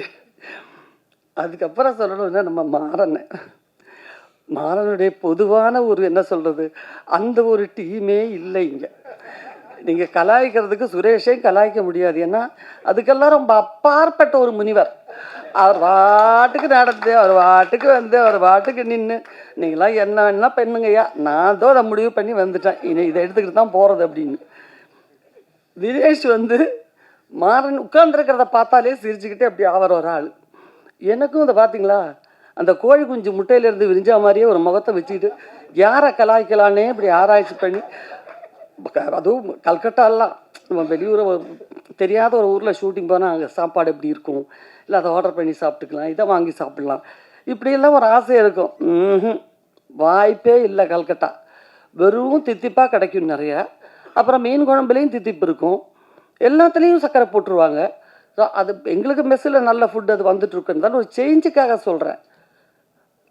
அதில் வேற ஒரு மாதிரி என்னத்தான் இந்த ஊரில் வாங்கி சாப்பிட்றது, 1/2 கிலோ பூண்டு 1/2 கிலோ வெங்காயம் வாங்கிட்டாயா, ஒன்றுமே கிடைக்கலன்னா பூண்டு வெங்காயமாக வாங்கி திம்பிங்க அப்படிங்கிற மாதிரி கவரில் கொண்டு வந்து வெங்காயத்தை எடுத்து வச்சு தின்னுட்டு இருப்பாங்க. ஒன்றுமே முடியலைன்னா அந்த பொண்ணு அசிஸ்டண்ட்டாக இருக்கிற பொண்ணு ஜெஸ்ஸி, அவளை கலாய்க்கிறது. இப்போ நான் இப்படியே பார்த்துட்டே இருப்பேன். ஏன்னா பாவம் ஒருத்தர் இப்படி இயலாமல், ஏன்னா அந்த சந்தானம் டீம்லெல்லாம் எல்லாம் கவுண்டர் பேசிக்கிட்டே இருப்பாங்க, இங்கே வேறு வழியே இல்லை. நானும் வேறு ஒரு மாதிரி அந்த ஒரு இதில் தானே மேக்கப்பில் தானே உட்காந்துருக்கேன், ஒன்றும் என்கிட்ட ஒன்றும் பேசுகிறாப்புல இல்லை. அப்புறம் அந்த பொண்ணை பிடிச்சிட்டு, ஏம்மா அது என்ன லொடன்னு பேண்டை போட்டு தெரியுது மேடம், ஏன்பா, இல்லை அங்கே பாருங்களேன், எங்கள் வீட்டிலலாம் மாவு மிஷின் இருக்கும் பார்த்தீங்களா, அந்த துணி காணாமல் போயிடுது எங்கள் ஏரியாவில் எடுத்து, இந்த பொண்ணு தான் எடுத்துக்கிட்டு போய் பேண்ட்டு தைக்கிது போல இருக்குது. ஒரு வழி இல்லாமல் யாரை கலாய்க்கிறதுன்னு தெரியாமல் நாய்க்கு பூனைக்கெல்லாம் டப்பிங் பண்ணிக்கிட்டு இருந்தது ரோட்டில். பட் அவரே ஒரு ஸ்டேஜில் அந்த படத்தில் இமோஷனலாக நடித்து நான் படம் பார்க்கும்போது உண்மையிலே எனக்கு கண்ணில் தண்ணி வந்துருச்சு. ஏன்னா எல்லாம் நடிகருக்குள்ளேயும் இருக்கிற அந்த ஒரு திறமையை இது கண்டெடுத்தது ரஞ்சிதா, சுரேஷா 2 பேருக்கும் ஹேட்ஸ் ஆஃப். பிகாஸ் பொதுவாகவே பாரஞ்சித்தனுடைய படங்கள் மேலே இருக்கிற எனக்கு இருக்கிற பெரிய ஈர்ப்பு என்னென்னா, அப்போ அந்த மெலடி சொன்ன மாதிரி அங்கே இன்னொரு ஆர்டிஸ்ட் அவங்களும் சொன்னாங்க, நிறம் இப்படி இருக்கணும், உருவம் இப்படி இருக்கணும், இந்த கான்செப்டுக்கெல்லாம் அப்பாற்பட்ட டோட்டல் ப்ரொடக்ஷனே அங்கேருந்து வர்ற ஒவ்வொரு படங்களும் அப்படி தான் இருக்கும். ஏன்னா எப்படி இவங்க ஆர்டிஸ்ட்டை செலக்ட் பண்ணுறாங்கன்னு நமக்கு வியப்பாக இருக்கும். ஆடிஷன் பண்ணலாம், எல்லாம் பண்ணலாம், இருந்தாலும் அவங்களுடைய உண்மையான அவங்களுக்குள்ளே இருக்கிற கண்டென்ட் இவ்வளோ இருக்குங்கிறத சொல்கிறது, கண்டுபிடிச்சு அதை வெளியே கொண்டு வர்றதுங்கிறது ஒரு பெரிய விஷயம். எத்தனை பேர் ஆர்டிஸ்ட் வந்திருப்பாங்க. இப்போ இதிலே பாருங்கள் எவ்வளோ பேர்னு, நிறைய பேர் ஆக்ட் பண்ணியிருக்காங்க இதில். அதில் கொஞ்சம் பேர் தான் வந்திருக்காங்க, மீதியெல்லாம் யாரும் வரல. அவ்வளோ ஆர்டிஸ்ட்டுங்களை கொண்டு வந்திருக்காங்க. அண்ட் பொதுவான ஒரு விஷயத்தை எடுத்து அந்த கதை எப்படி நம்ம வெங்கட் பிரபு சொன்னது 100% கரெக்டு. ஏன்னா அந்த கதை, இந்த கதையை நான் கொண்டு வரலாம், அது மேலே நம்பிக்கை வந்திருக்குன்னு சொன்னால் அது ஒரு தயாரிப்பாளருடைய தைரியம். நான் எப்போவுமே கமல் சாரை சொல்லுவேன்னா, மகளிர் மட்டும் மாதிரி ஒரு படம், நான், ரேவதி, ரோகிணி, மார்க்கெட்டில் மஸ்டாக இல்லாத 3 கதாநாயகிகள் இருக்கலாம், இவங்க இருந்தால் தான் படம் ஓடணும் அப்படிங்கிறதெல்லாம் இல்லாத ஒரு டைமில் எங்களை நம்பி ஒரு கதையை படமாக எடுக்கிறதுக்கு அவர் அவ்வளோ தூரம் பிளான் பண்ணி ஒர்க் பண்ணுறாரு. எதை வச்சு எங்களை நம்பினார்னே நினச்சிக்கிட்டு இருப்பேன் நான் பாதி படத்துக்கு வேலை வரைக்கும். அந்த மாதிரி இப்போ இந்த கதையே பாருங்கள், அவர் நீலம் ப்ரொடக்ஷன்ஸ் நினச்சாக்கா எவ்வளோ பெரிய ஹீரோஸை வச்சு எப்பேற்பட்ட படங்கள் வேணலாம் பண்ணலாம், பண்ணிகிட்டு இருக்காங்க. But at the same time இந்த ஒரு கதையை நம்பி இப்படி ஒரு படம் எடுத்தாருன்னு நினைக்கும் போது, நான் டப்பிங் டைம்லாம் சுரேஷ்கிட்ட சொல்லுவேன், எப்படி சுரேஷ் நீங்கள் கூட திங்க் பண்ணும்போது ஃபஸ்ட்டு கிடச்சிருக்கு, நீலம் ப்ரொடக்ஷன்ஸ் மாதிரி நல்ல ஒரு ப்ரொடக்ஷன் உங்களுக்கு கிடச்சிருக்கு, ஏன் கொஞ்சம் அந்த மாதிரி ஒரு படம் ஏன் நீங்கள் பிளான் பண்ணலை? இல்லைம்மா, எனக்கு இதயத்துக்குள்ளே வந்த கதைகள் பண்ணணுன்னு தான் எனக்கு ஆசை. என் மனசுக்குள்ளார இருந்த அந்த எமோஷன்ஸு நம்ம வாழ்க்கையிலே அவ்வளோ விஷயங்கள் வெளியே கொண்டு வரதுக்கு இருக்கும்போது வெளியே போய் என் கதையை தேடுவானே, அதனால தான் இந்த ஒரு கதையை எடுத்தேன் அப்படிங்கிறது. அண்ட் ஒவ்வொரு சீனும் அந்த ஒவ்வொரு லொக்கேஷனும் சாதாரண ஒரு ஃபிலிம் லொக்கேஷன் மாதிரி இல்லை, ஷூட்டிங் மாதிரி இல்லைன்னு ஒவ்வொருத்தரும் சொல்கிறதுக்கு காரணம், மினிமம் அளவில் இருக்கிற ரூம்ஸில் எல்லாம் ஷூட் பண்ணியிருக்கோம். அது ஜஸ்ட் அந்த கேமரா மட்டும்தான் விற்க முடியும். அந்த மாதிரி ஒரிஜினல் லொக்கேஷனில் தான் ஷூட் பண்ணியிருக்கோம். சார் எனக்கு பதில் சொல்கிறீங்களா, அங்கே சொல்கிறீங்களான்னு தெரியலையே. இல்லை நான் தான் என்கிட்ட சொல்கிறேன், வேறையா? Okay okay okay. அந்த மாதிரி நிறைய எடுத்திருக்காங்க. அது நீங்கள் பாருங்கள், நீங்கள் படம் பார்த்தீங்கன்னா தான் தெரியும். இது முழுக்க முழுக்க இயக்குனர் படங்க. அண்ட் ரஞ்சித்துடைய ஒரு டிசிப்ளின், ஒரு ப்ரொடக்ஷன் டிசிப்ளின் அப்படிங்கிறது எல்லாருமே தெரிஞ்சுக்க வேண்டிய விஷயம். சைலண்ட்டாக வேலை நடக்கும், ஆனால் அந்த படத்தினுடைய குவாலிட்டிக்காக எந்த குறையும் அந்த படத்துக்கு வைக்க மாட்டார். இன்னும் ஒரு சின்ன பட்ஜெட் படம் தானே, இப்படி எடுத்தால் போதுங்கிறது இருக்கவே இருக்காது, எல்லா ஃபெசிலிட்டியும் இருக்கும். ஸோ அவங்க யூனிட்டில் நிறைய படம் ஒர்க் பண்ணணுன்னு ஒரு வாரத்துலேயே அவ்வளோ ஆசை எனக்கு வந்துடுச்சு. ஸோ அந்த அளவுக்கு ஒரு நல்ல ப்ரொடக்ஷன், அவங்க நிறைய படம் எடுக்கணும், நிறைய ஆர்டிஸ்ட்டுங்களை கொண்டு வரணும். அண்ட் சுரேஷ், நீங்கள் ஒரு கிரேட் பர்சனாலிட்டி அண்ட் ரொம்ப டேலண்டட் டைரக்டர். நாளைக்கு பெரிய லெவலுக்கு வருவீங்க கண்டிப்பாக. எல்லா மொழியிலையும் படம் பண்ணக்கூடிய அளவுக்கு ஒரு பெரிய டைரக்டராக அவர் வரணும். எல்லாருடையும் வாழ்த்துக்கள் இருக்கணும். எல்லாருக்கும் வந்தவங்க அத்தனை பேருக்கு நன்றி. படத்தை பார்த்துட்டு சொல்லுங்கள், கண்டிப்பாக நாங்கள் எல்லாம் சும்மா சொல்ல மாட்டோம் அப்படிங்கிறது உங்களுக்கு படம் பார்த்ததுக்கப்புறம் ஃபீல் ஆகும். நன்றி, வணக்கம். ரொம்ப சந்தோஷம் உங்கள் எல்லாரையும் பார்க்குறது. ரொம்ப நாளுக்கு அப்புறம் மீட் பண்ணுறோம். அண்ட் வெங்கட் பிரபு சார் இங்கே வந்து அட்டகத்தி அப்போ ஷூட் அப்பயே நான் எதிர்பார்த்தேன். அது ரொம்ப வருஷத்துக்கு அப்புறம் இப்போ இங்கே வந்திருக்காரு. ஒரு மாதிரி எனர்ஜி எல்லாருக்கூடையும் இருக்கிறதே சந்தோஷம்தான். அண்ட் ஜே பேபி அந்த வெயிட் இல்லை, நம்ம கொஞ்சம் வெயிட் போட்டிருந்தோம், ஆனால் படத்துக்காக அந்த வெயிட்டை கொஞ்சம் அதிகம் பண்ணி காமிச்சது. இப்போ திருப்பி நார்மல் ஆகிட்டுருக்கு. ஜே பேபி வந்து பர்சனலாக எனக்கு வந்து, நான் எங்கள் அம்மா கிட்ட வந்து சின்ன வயசில் எப்பவுமே சண்டை போடுவோம்ல, அது பேச மாட்டோம். நான் அந்த மாதிரி பேசாமல் அவங்கள அம்மானு கூப்பிட்றது எனக்கு பிளாக் ஆகிடுச்சு. எனக்கு வாங்க போங்கன்னு ரொம்ப மரியாதையாக தான் பேசிகிட்டு இருப்பேன். இந்த படம் பண்ணிகிட்டு இருக்கும்போது ஒரு சீனில் அம்மாவை தேடும் போது ஒரு பெரிய ஃபேக்ட்ரி, அதில் ஃபுல்லாக ஷவுட் பண்ணி கூப்பிட்டுட்டே இருக்கணும், நல்லா சத்தம் போட்டு கூப்பிடணும். எனக்கு வந்து அதை கூப்பிடும் போது தான் ஒன்று ஓப்பனாக ஒரு பிளாக் கிளியரான மாதிரி இருக்குது. ஓகே, இந்த ஒரு சீனுக்காக தான் இந்த படம் நான் எனக்கு அமைஞ்சிருக்கு போல இருக்குது அப்படின்ற மாதிரி எனக்கு ஃபீல் ஆச்சு. அப்புறம் ஆக்டிங்காக வந்து பார்த்தீங்கன்னா முதல்ல பண்ணும்போது பயங்கரமாக நடிக்கணும் அப்படின்ற ஒரு இன்ட்ரெஸ்ட்லாம், அப்புறம் குக்கு, விசாரணை, நிறைய நல்லது நடந்திருக்கு. அப்போ நிறைய கற்றுக்கணும், புதுசாக என்னென்ன பண்ணணும் அப்படின்ற மாதிரிலாம் இருந்துச்சு. ஆனால் இப்போது லைஃப் ஒரு எக்ஸ்பீரியன்ஸ் கொடுத்துருக்கோம்ல, இப்போ பார்க்கும்போது அதை நம்ம எவ்வளோ சிம்பிளாக பண்ண முடியும், எவ்வளோ லேஸாக ஒரு விஷயத்தை வந்து நம்ம கடத்த முடியும், அதை எவ்வளோ ஈஸியாக கொடுக்க முடியுன்ற ஒரு அந்த ஐடியா இருக்குது. அப்படி தான் நான் ஒரு லாஸ்ட் 3 படமும் அப்படி தான் ஒர்க் பண்ணியிருக்கேன். ஹோப்ஃபுல்லி அது உங்களை கனெக்ட் பண்ணணும்னு நான் நம்புகிறேன். சுரேஷ் அண்ணா அண்ட் ரஞ்சித் சார், டீம் எல்லாருக்குமே வந்து நான் தேங்க் பண்ணுறேன். Thank you very much. தேங்க்யூ. வந்திருக்கிற எல்லா மீடியா நண்பர்கள் எல்லாருக்குமே வணக்கம். ஃப்ரெண்ட்ஸு, ரிலேட்டிவ்ஸு எல்லாருக்குமே ரொம்ப ரொம்ப ரொம்ப நன்றி. ரொம்ப பதட்டமாகவும் இருக்குது, எமோஷ்னலாகவும் இருக்குது இங்கே நிற்கிறது. அப்புறம் எங்கள் ஸ்டேஜில் இருக்கிற எல்லாருக்குமே, இது இங்கே என்னை பற்றி பேசுனது, படத்தை பற்றி பேசின எல்லாருக்குமே ரொம்ப நன்றி. அப்புறம் வெங்கட் சார், அவர் வந்ததே ரொம்ப பெரிய சந்தோஷமான விஷயந்தான். வெங்கட் சார் கிட்ட வந்து நான் முதல்ல வந்து விஷ்ணுவர்தன் சார் கிட்ட வந்து பட்டியலில் போய் லாஸ்ட்டு அப்ரெண்டிஸாக போய் சேர்ந்தேன் நான். அங்கே அது முடிச்சுட்டு அந்த படம் ரிலீஸ் ஆகிட்டு அதுக்கப்புறம் நான் வெளியில் வந்து ட்ரை பண்ணிட்டு இருக்கும்போது தான் ஃப்ரெண்டு அரவிந்த் ஆகாஷ் தான் வந்து வெங்கட் சார்கிட்ட என்னை கூப்பிட்டு போனான். அப்புறம் வெங்கட் சார் பார்த்துட்டு உடனே பெருசாலாம் இது இல்லை, ஓகே ஜாயின் பண்ணுறங்க அப்படின்ட்டாரு. நானும் அந்த கூட்டத்தில் சேர்ந்துட்டேன். அதுக்கப்புறம் தான் வந்து அங்கே ஸ்ரீபதி, பிச்சுமணி, ரஞ்சித், செந்தில் இப்படி ஒரு டீம் இருந்தது. சென்னை 28 அப்படி தான் நாங்கள் ஆரம்பித்தோம்.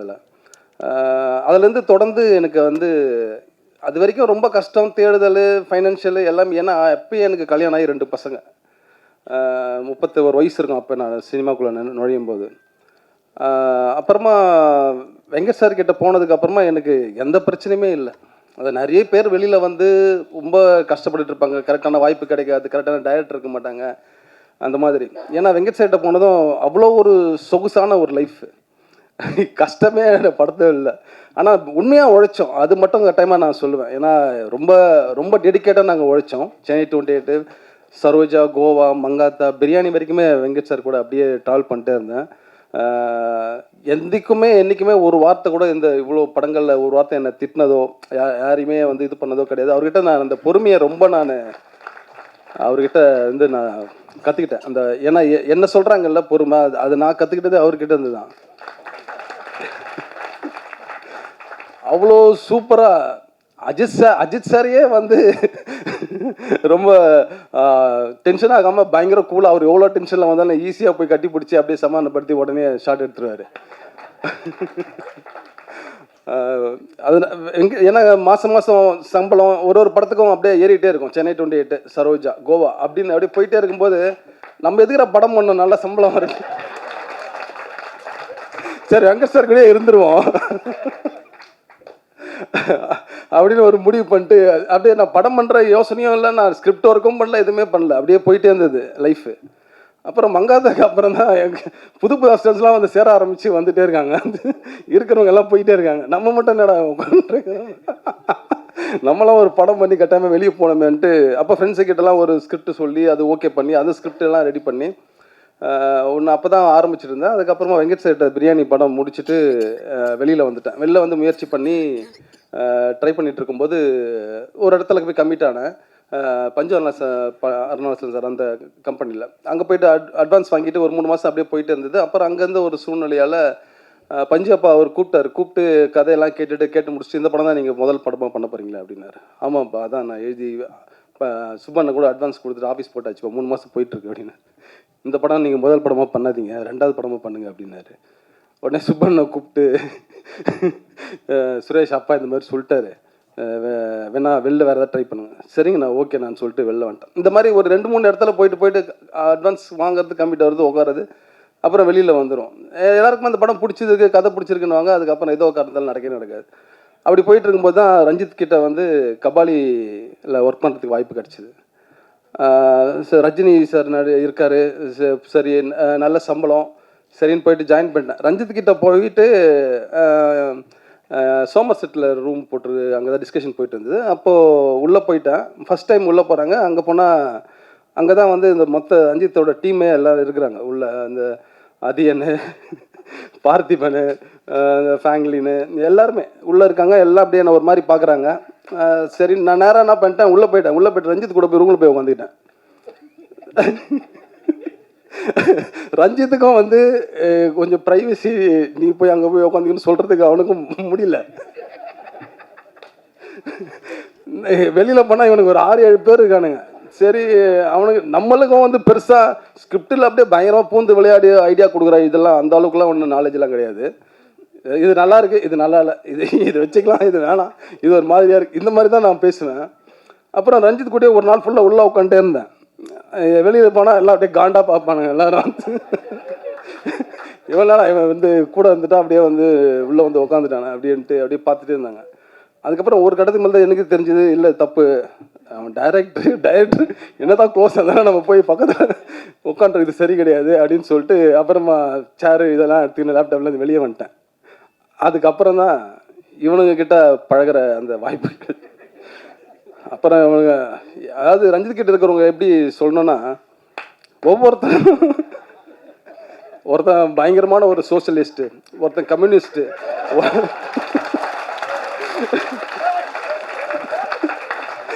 அப்புறம் ஒரு ஃபெமினிஸ்ட்டு, அப்புறம் வந்து அதுக்கப்புறம் ஒவ்வொரு எந்த லிஸ்ட்டுமே எனக்கு தெரியாது. நான் வெங்கட் சார்கிட்ட இருந்து அப்படியே பிளைண்டாக வந்து அவங்க உட்காந்துருக்கேன்னா அது வந்து யாரையுமே ஹேண்டில் பண்ண முடியல.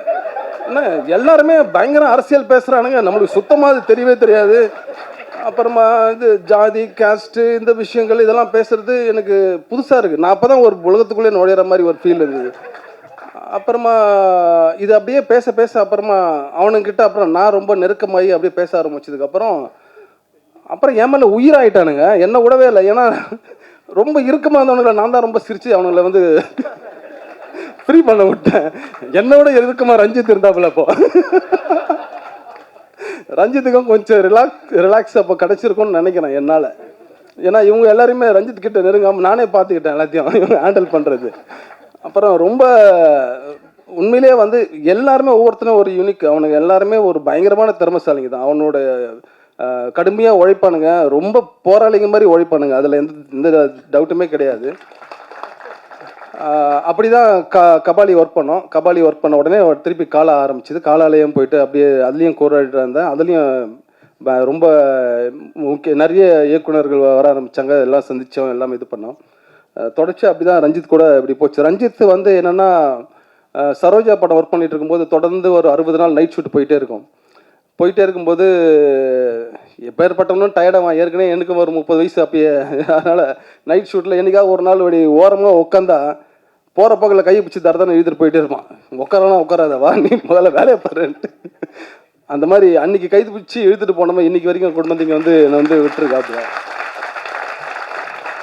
அது எனக்கு ரொம்ப சந்தோஷமாக இருக்குது ரஞ்சித் கூட ஒர்க் பண்ணுறது. ரஞ்சித் கம்பெனியில் நீலம் ப்ரொடக்ஷன்ஸு இதில் வந்து இவ்வளோ ஒரு நம்பி இந்த கதையை முதல் தடவை நான் போய் இந்த லைனை ரஞ்சித் கிட்ட சொல்லும்போது காலாவோட ப்ரீவியஸ் அந்த டிஸ்கஷனில் இருக்கும்போது சொன்னேன், இது ரொம்ப நல்லா இருக்குண்ணா, சூப்பராக இருக்குது, நீ இது ஒர்க் பண்ணு, நம்ம பண்ணலாம் அப்படின்னாப்புல. அதுக்கப்புறமா ஸ்கிரிப்ட் முடிச்சுட்டு எடுத்துகிட்டு போய் கொடுத்ததுக்கப்புறமா ஸ்கிரிப்டெல்லாம் படிச்சுட்டு இது நல்லா இருக்குண்ணா அப்படின்ட்டு அப்போ தான் வந்து புதுசாக கம்பெனி வந்தாங்க இங்கே, விஸ்டாஸ் மீடியா இப்போ இருக்கிறது நீலம் ஸ்டுடியோஸு. ஃபஸ்ட்டு முன்னாடி வேறு பேர் இந்த மாறிடுச்சு. ஸோ அப்புறமா அந்த அதித்தி ஆனந்த் கிட்ட வந்து போய் இந்த கதையை சொல்லு அப்படின்னும்போது இந்த இடத்துல வந்து ஜெனிக்கு நான் ரொம்ப தேங்க்ஸ் சொல்லி ஆகணும். ஏன்னா அவங்க வந்து பாம்பேலேருந்து வந்திருந்தாங்க. அவங்க ஒன்லி இங்கிலீஷு, நான் ஒன்லி தமிழ். அவங்க கிட்ட வந்து கதையை சொல்லணும். நான் இங்கிலீஷ், எனக்கு தெரிஞ்சு இங்கிலீஷில் கதையை சொன்னால் சத்தியமாக அவங்க ஓகே பண்ண மாட்டாங்க. அதுக்கப்புறம் ஜெனி தான் நடுவில் இருந்து நான் ஜெனிக்கிட்ட தமிழில் சொல்கிற அந்த சீனாக இருக்கட்டும், அதில் இருக்கிற காமெடி எதுவாக இருந்தாலும் அப்படியே அது இங்கிலீஷில் டிரான்ஸ்லேட் பண்ணிட்டே இருக்கும். இதை கேட்டு அவங்க சிரிச்சிட்டு இருந்தாங்க. என்னடா அது இங்கிலீஷில் சொல்லி டிரான்ஸ்லேட் பண்ணுறதே சிரிக்கிறாங்க அப்படின்ட்டு எனக்கு ஆச்சரியமாக இருந்தது. அதுக்கப்புறமா அவங்க ஓகே பண்ணாங்க. அதுக்கப்புறமா தான் இந்த கதை நடந்தது, படமாச்சு எல்லாமே. அதான் அதித்தி ஆனந்துக்கு நான் ரொம்ப தேங்க்ஸ் சொல்லிக்கிறேன் இந்த இடத்துல, இந்த படத்தை ஓகே பண்ணதுக்கு. அதுக்கப்புறம் இந்த மாதிரி நிறைய இந்த படம் வந்து நீங்கள் ஏன் இந்த படத்தை வந்து தேட்டரில் பார்க்கணும் அப்படின்னா, இது வந்து என் குடும்பத்தில் இருந்து என்னோட பெரியம்மாவுடைய வாழ்க்கையிலேருந்து எடுத்த ஒரு கதை. இந்த கதை எல்லார் வீட்லேயுமே ஏகப்பட்ட பிரச்சனைகள், இப்போ இருக்கிற சூழ்நிலைகள். அம்மாவுக்கு என்னைக்காவது ஒரு நாள் நம்ம வந்து ஃபோன் பண்ணுறோமா, பக்கத்தில் இருக்காங்களா, இல்லை வந்து நேரில் போய் பார்த்துட்டு வரோமா, இல்லை ஊரில் இருந்தவர் ஒரு ஃபோன் பண்ணி சாப்பிட்டியாமான்னு ஒரு வார்த்தை கேட்குறோமா, இல்லை வாரத்தில் ஒரு நாள் மாதத்தில் ஒரு நாள்ன்றது சத்தியமாக நம்ம மனசில் கழிச்சு பார்த்தீங்கன்னா கட்டாயமாக இருக்காது. அப்படி தான் நான் நினைக்கிறேன். ஏன்னா நானே எங்கள் அம்மா கிட்ட கூட நானே வந்து பேசுகிறதே வாரத்தில் எங்கேயாவது ஒரு நாள் தான். அப்படி தான் திடீர்னு போய் பார்த்துட்டு பேசுகிற மாதிரி இருக்குது. டெய்லியெலாம் என்னால் ஃபோன் பண்ணியும் பேச முடியல நம்ம கதையில் சொல்கிற மாதிரி. ஆனால் இந்த படம் ஏன் அப்படி பார்க்கணும் அப்படின்னா, இது அம்மா எவ்வளோ ஒரு முக்கியமானவங்க. அம்மாவை எப்படி நம்ம ரொம்ப அசால்ட்டாக கடந்து போகிறோம், ரொம்ப வந்து சாதாரணமாக வந்து ரொம்ப அவங்கள கேரே பண்ணாமல் மதிக்காமல், ஏமா இது கூட பேச தெரியாதா, இங்கே ஏன் நின்றுருக்க, தேவையில்லாமல் ஏமா வளவலன்னு பேசிகிட்டு இருக்கு, இப்படிலாம் நம்ம அவங்கள வந்து திட்டி கடந்து போயிட்டே இருக்கிறோம். ஆனால் அது எவ்வளோ ஒரு முக்கியமான ஒரு உயிர்ன்றது வந்து இந்த படம் பார்த்தீங்கன்னா உங்களுக்கு கட்டாயமாக அது வந்து புரியும். உங்களுக்கு இந்த படம் வந்து இப்போ நீங்கள் சிரித்த மாதிரி உங்களை பயங்கரமாக சிரிக்க வைக்கும், அதே போல் உங்களை வந்து யோசிக்க வைக்கும், அழ வைக்கும், எல்லாமே பண்ணும் இந்த படம். ஏன்னா இது என்ன சொல்கிறோன்னா, வெங்கட் சார் பாதி ரஞ்சித் பாதி அந்த மாதிரி தான் இந்த படம் நினைக்கிறேன். ஏன்னா அவ்வளோ என்டர்டெயின்மெண்ட் இருக்கும் இந்த படத்துக்குள்ளே. இவங்க 2 பேர்கிட்டையுமே இருந்து நான் ரஞ்சித்கிட்டையும் அதான் கற்றுக்கிட்டேன். ரஞ்சித்தும் வந்து ஸ்பாட்டில் எங்கேயுமே வந்து ஒருத்தரை இது வரைக்கும் ஒரு நாள் திட்டினது கிடையாது. அவனுக்குள்ளே தான் அந்த கோபமும் கஷ்டமும் ஏதாவது இருக்குமே கண்டி யாரையுமே ஒரு வார்த்தை ஒரு சொல்லி எதுவுமே பண்ணது கிடையாது. அதுக்கப்புறமா நிறைய டைம் எடுத்துக்கிறேன்னா இல்லை பேசலாமான்னு தெரில எனக்கு. இப்போ இந்த படத்துக்குள்ளே டெக்னீஷியனாக வந்து உள்ளே வந்து ஒவ்வொருத்தருமே ஃபஸ்ட்டு வந்து எடிட்டர் சண்முகம் சார் கட்டாயமாக அவரை சொல்லணும். என்னென்னா அவர் வந்து குக்கு, ஜோக்கரு, ரேணிகுண்டா அந்த மாதிரி படங்கள்லாம் பண்ணிவிட்டு அவர் கொஞ்சம் உடல் சரியில்லாமல் ஏதோ இருந்துட்டு அப்புறம் தான் திரும்பி வராரு. நண்பர் மூலிமா எனக்கு அறிமுகமானார். இந்த 3 படமே எனக்கு ரொம்ப பிடிச்ச படம். அப்பயே முடிவு பண்ணிட்டேன் இவர் கூட ஒர்க் பண்ணலாம் அப்படின்னு சொல்லிட்டு.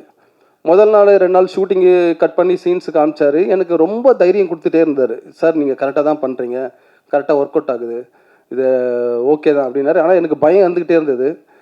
கரெக்டாக 2-3 நாள் கழித்து ஒரு பிரேக் வந்தது ஒரு நாள். அப்போ எல்லாத்தையும் எடுத்துகிட்டு தூக்கிட்டு ஓட்டு போய் ரஞ்சித் முதல்ல போய் காமிப்போம் சார், அதை சொல்லிட்டோம் அப்படின்னு சொல்லிட்டு ரஞ்சித் எடுத்து போய் கூப்பிட்டு போய் காமிச்சேன். ரஞ்சித் பார்த்துட்டு கரெக்டாக தானே இருக்குது, நல்லா தான் எடுத்துகிட்டு இருக்க, அதெல்லாம் எதுவும் யோசிக்காத நீ பண்ணு அப்படின்னு. ஏன்னா முதல்ல நம்மளை நம்பி ஒரு பெரிய பொறுப்பு கொடுத்துருக்காங்க, பயம் இருக்குது, இது கரெக்டாக கொண்டு போய் சேர்க்கணும், கரெக்டாக எடுக்கணும், வாய்ப்பு கொடுத்து அது சரியாக பயன்படுத்தாமல் போயிட்டோன்னா அது பெரிய தவறாயிடும். ஏன்னா 1 லட்சம் 2 லட்சம் கிடையாது, பல கோடிகள் போட்டு நம்ம படம் பண்ணுறோம். அந்த பயம் எனக்கு ரொம்ப கொடுத்துட்டே இருந்தது. அதில் எடிட்டர் வந்து ரொம்ப எனக்கு பெரிய சப்போர்ட் பண்ணார். அப்புறம் வந்து ஜெயந்த் சேதுமாதவன் கேமராமேனு, இவர் வந்து இந்த கதைக்குள்ளே நான் ட்ரை பண்ணேன். எனக்குலாம் அடுத்தடுத்ததுன்னு, ஏன்னா நான் படம் பண்ணும்போது ஒரு டீம் செட் பண்ணி வச்சுருந்தேன், இவங்க கூட தான் ஒர்க் பண்ணணும் அப்படின்னு சொல்லிட்டு. அது எல்லாமே என்னென்னா எல்லாருமே பயங்கர பிஸி ஆகிட்டாங்க, எல்லாருமே ஒரு படத்துக்குள்ளே இருக்காங்க, யாருமே என்னால் எனக்கு கூட முடியல. அதனால் வந்து ஜெயந்த் சேதுமாதவனை வந்து மீட் பண்ணதும் அவரோட பேசுகிற தன்மை, ஏற்கனவே அவர் பண்ணி இந்த ஒர்க்கு இதெல்லாம் பார்க்கும்போது எனக்கு பிடிச்சிருந்தது. அதுக்கு மட்டும் இல்லாமல் இது ரொம்ப லைவ் லொக்கேஷன்ஸு, ரொம்ப ரிஸ்க்கான இடங்கள்லாம் போகிறோம், க்ரௌடு, கேமரா மாதிரி நிறைய ஷோல்டரில் வச்சு நீங்கள் வந்து இது பண்ணணும் அப்படின்னு சொல்லிட்டு நிறைய லொக்கேஷன்ஸ்லாம் அவர் வந்து ரொம்ப ரிஸ்க் எடுத்து பண்ணியிருக்காரு. அவரெல்லாம் சப்போர்ட் பண்ணலின்னா இந்த படம் இப்படி கட்டாயமாக வந்திருக்காது. அதுக்கு அவருக்கு ரொம்ப பெரிய தேங்க்ஸ் சொல்லணும். அப்புறம் வந்து மியூசிக் டைரக்டர் பிரிட்டோ வந்து சொன்னால், அதே மாதிரி அவன்கிட்ட பேசிகிட்டு இருக்கும்போது இந்த மாதிரி இந்த கதையை பற்றி சொல்லும்போது, அதுக்கப்புறம் இதுக்கு நான் எங்கெங்கெல்லாம் இதில் ஏன்னா நான் சாங்கு வந்து கட்டாயமாக எல்லாருக்குமே நம்மளை பார்த்து பழகின ஒரு விஷயம், அது கரெக்டான சுச்சுவேஷனில் அமையணும், கரெக்டாக வரணும் அப்படின்ட்டு. அப்போது சாங்கு வந்து பிரிட்டோ கிட்டே இந்த மாதிரி சுச்சுவேஷன் சொல்லிட்டேன். ஃபஸ்ட்டு டைமு ஒரு டியூன் ஒன்று அமிச்சாப்பில். நான் எது பண்ணாலுமே என் வீட்டில் கலந்து ஆலோசிப்பேன் கட்டாயமாக. என் குடும்பம், ஏன்னா எங்கள் அம்மா ஒரு 65 வயசுலேருந்து சின்னவர் ஒருத்தர், என் தம்பி பையன் வரைக்கும் இருக்காங்க, எல்லா கேட்டகரிலையும் ஆள் இருக்காங்க. ஃபஸ்ட்டு அவங்க வீட்டில் தான் ஃபஸ்ட்டு எல்லாருமே. அந்த டியூன் போட்டு காமிச்சேன், அவங்களுக்கு வந்து ரொம்ப பிடிச்சிருந்தது. அதுக்கப்புறமா பிரிட்டோ கொடுத்த எல்லா பாட்டுமே ஃபஸ்ட்டு டியூன் தான், ஆப்ஷனே கிடையாது. அது வந்து எனக்கு இந்த கதைக்கு ரொம்ப பொருத்தமாக இருந்தது. எனக்கு கரெக்டாக இருந்தது. நிறைய பேருக்கு அது பிடிக்கலன்னாங்க, ஆனால் இன்றைக்கி ஓரளவுக்கு அந்த பாட்டு எல்லாருக்குமே வந்து பிடிச்சிருக்குன்னு தான் நான் நம்புகிறேன். பிரிட்டோ வந்து ரொம்பவே நல்ல பேக்ரவுண்ட் ஸ்கோர் எல்லாமே ரொம்ப சூப்பராக பண்ணியிருக்காப்புல. ரொம்ப தேங்க்ஸ் பிரிட்டோ. அதுக்கப்புறமா தினேஷ் வந்து இந்த கதைக்குள்ளே எப்படியாவது இருந்தால் நல்லா இருக்குன்னு சொல்லிட்டு தினேஷ் நேரில் போய் பார்த்துட்டு இந்த கதை சொன்னேன். சத்தியமாக சொல்கிறேன், என்னென்னா இப்போது ஒரு படம் பண்ணுற ஹீரோஸே அடுத்தது இல்லை நம்மளால் இதெல்லாம் முடியாது, 2 கேரக்டர் 3 கேரக்டர் எல்லாம் வேணாம், நான் பண்ண ஹீரோவை தான் பண்ணுவேன் அப்படின்னு சொல்லுவாங்க. ஆனால் தினேஷ் வந்து இந்த கதை கேட்டு இந்த கதைக்குள்ளே வந்து பண்ணுறேன் அப்படின்னு ஒத்துக்கினது எனக்கு மிகப்பெரிய சந்தோஷம். ஏன்னா தினேஷ் வந்து மிகப்பெரிய ஒரு நடிகை, அது உங்களுக்கு சொல்லணும்னு அவசியம் இல்லை, எல்லாமே உங்களுக்கே தெரியும், ஏன்னா ஏற்கனவே எல்லாம் ப்ரூவ் பண்ணது தான். அப்போ தினேஷ் கிட்ட சொல்லும்போது இந்த மாதிரி கேரக்டர் தினேஷ் இந்த மாதிரி இருக்கும், உடம்பு இந்த மாதிரி இருக்கும் அப்படின்னும் போது, அதுக்கப்புறம் ஃபுல்லாக வெயிட் போட்டு வேறு மாதிரி ஒரு ஸ்க்ரீனில் பார்த்தாலே தெரியும் உங்களுக்கு, வேறு மாதிரி இருப்பார். நிறைய கஷ்டப்படுத்திட்டேன் தினேஷ் எல்லாம். மாறன்னா கூட என்னென்னா ட்ரெயினில் ஷூட் பண்ணும்போது க்ரௌடில் எல்லாம் அப்படியே போயிட்டு இறங்கி அப்படியே மார்க்கெட்டுக்குள்ளே அப்படியே இறக்கி விட்டுருவேன், போங்க அப்படியே நடங்க அப்படின்ட்டு. எங்கேயாவது கேமரா வச்சுட்டு கூட மட்டும் சைடில் யாராவது பசங்க நிற்பானுங்க, நான் சொன்னால் மட்டும் அவங்ககிட்ட சொல்கிறேன் அப்படின்ட்டு. இப்போ அவன் நடந்தே போயினே இருப்பாங்க, லாஸ்ட் வரைக்கும் போயிடுவாங்க, கட்டுலாம் தெரியாது, எதுவுமே தெரியாது, அவங்க ஆஃப் பண்ணிட்டாங்களா எடுக்கிறானுங்களா கூட தெரியாது அவங்களுக்கு. அந்த மாதிரி. ஏன்னா அது வந்து கோவிடு அந்த எண்டில் அந்த டைமில் வந்து ஷூட்டிங் எடுத்ததுனால ரொம்ப காம்ப்ளிகேட்டடாக இருந்தது. லொக்கேஷன்ஸுக்கு அமைகிறதா இருக்கட்டும், எல்லாமே வெஸ்ட் பெங்காலை பற்றி உங்களுக்கு சொல்லவே தேவையில்ல, அவ்வளோ க்ரௌடான ஏரியா. அந்த இடத்துல வந்து வச்சு தினேஷ் எல்லாம் ரொம்ப கஷ்டப்படுத்தினேன். ஆனால் எந்த இடத்துலையுமே தினேஷ் வந்து பயங்கர சப்போர்ட்டிவாக இருந்து இந்த படத்தை ரொம்ப நல்லபடியாக எங்களுக்கு வந்து பண்ணி கொடுத்து நான் என்ன எதிர்பார்த்தனோ அந்த கேரக்டர் எப்படி இருக்கணும்னு எதிர்பார்த்தனோ அதை தினேஷ் அப்படியே லைவாக உண்மையாக கொண்டு வந்திருக்காப்புல. நீங்கள் படம் பார்க்கும்போது உங்களுக்கு அது தெரியும். அப்புறம் மாறண்ணன் வந்து முதல்ல வந்து கூப்பிட்டு அனுப்பிச்சேன். எனக்கு நிறைய ஆப்ஷன் அதெல்லாம் போயிட்டு இருக்கும்போது கூப்பிட்டு அனுப்பிச்சேன். வந்தார். வந்துட்டு ஒரு சின்ன ஆடிஷன் மாதிரி வச்சோம். வச்சுதான் பசங்களாம் இல்லை இது செட் ஆகிறேன்னா இந்த மாதிரி ஒரு கதையில் எங்கன்னா இவர் போய் கூப்பிட்டு வர அது வந்து இதுலேருந்து வர்றாரு இவர். சார் ரொம்ப thanks sir Venkat sir. Thanks sir. Thank you sir. Okay sir. ரொம்ப நன்றி சார். அப்புறம் மாறண்ணன் வந்துட்டு எனக்கு அவருக்கு கரெக்டாக இருந்தது. இந்த கேரக்டர் அவர் பண்ணால் நல்லா இருக்குன்னு தோணுச்சு. ஏன்னா ரியல் கேரக்டருக்கு அப்படியே கரெக்டாக ஒத்து போயிருந்தார். அதுக்கப்புறமா என்ன ஆச்சு, திடீர்னு வந்து வேறு படத்தில் கம்மிட் ஆகிருக்கேன். எனக்கு இல்லை சார் சாரி சார் தப்பாக எடுத்துக்காதீங்க அப்படி இப்படின்னு சொல்லிட்டு ஃபோன் பண்ணதும் எனக்கு பயங்கர அப்செட் ஆகிடுச்சு. என்னடா அது இவ்வளோ தூரத்துக்கு நம்ம இது பண்ணி பண்ண முடியாது போயிடுச்சுன்னு சொல்லிட்டு அதுக்கப்புறமா இன்னொருத்தர் தயால்ன்ற அவரை கூப்பிட்டு வச்சு ஆடிஷன் போயின்ட்டு அப்புறமா சின்னதாக அவர் கூட வந்து ரிஹர்சல்லாம் அப்படியே போயிட்டு இருந்தது. அப்புறம் திடீர்னு ஒரு நாள் ஃபோனு மாறண்ணன் கிட்டேருந்து இந்த மாதிரி சார் அது கேன்சல் ஆகிடுச்சு, நான் வந்து இந்த படத்தில் பண்ணுறேன் சார் அப்படின்னதும் எனக்கு ரொம்ப சந்தோஷமாக இருந்தது. அப்புறமா அவர் தயால் கிட்ட வந்து ரொம்ப சாரி சொல்லி எக்ஸ்கியூஸ் பண்ணி நான் எதிர்பார்த்த மாதிரி இருக்காங்க சார், நான் சாரி தப்பாக எடுத்துக்காதீங்க அப்படின்னு சொல்லிட்டு அப்புறமா அவர் வெயிட் பண்ணிட்டு மாறண்ணன் உள்ளே கூப்பிட்டேன். அப்புறம் மாறண்ணன் எப்படி நடிச்சிருக்காருன்றது நீங்கள் படம் பார்க்கும்போது தான் தெரியும். ஏன்னா அவர் வழக்கமாக ஒரு சிரிச்சு கவுண்டர் டைலாக், ஆனால் இதுலேயும் கவுண்டர் டைலாக் அவர் போட்டிருக்காரு. அந்த யதார்த்தம் மீறாமல் அப்படியே அந்த கதைக்குள்ளே இருக்கும். ரொம்ப சூப்பராக நடிச்சிருக்காரு.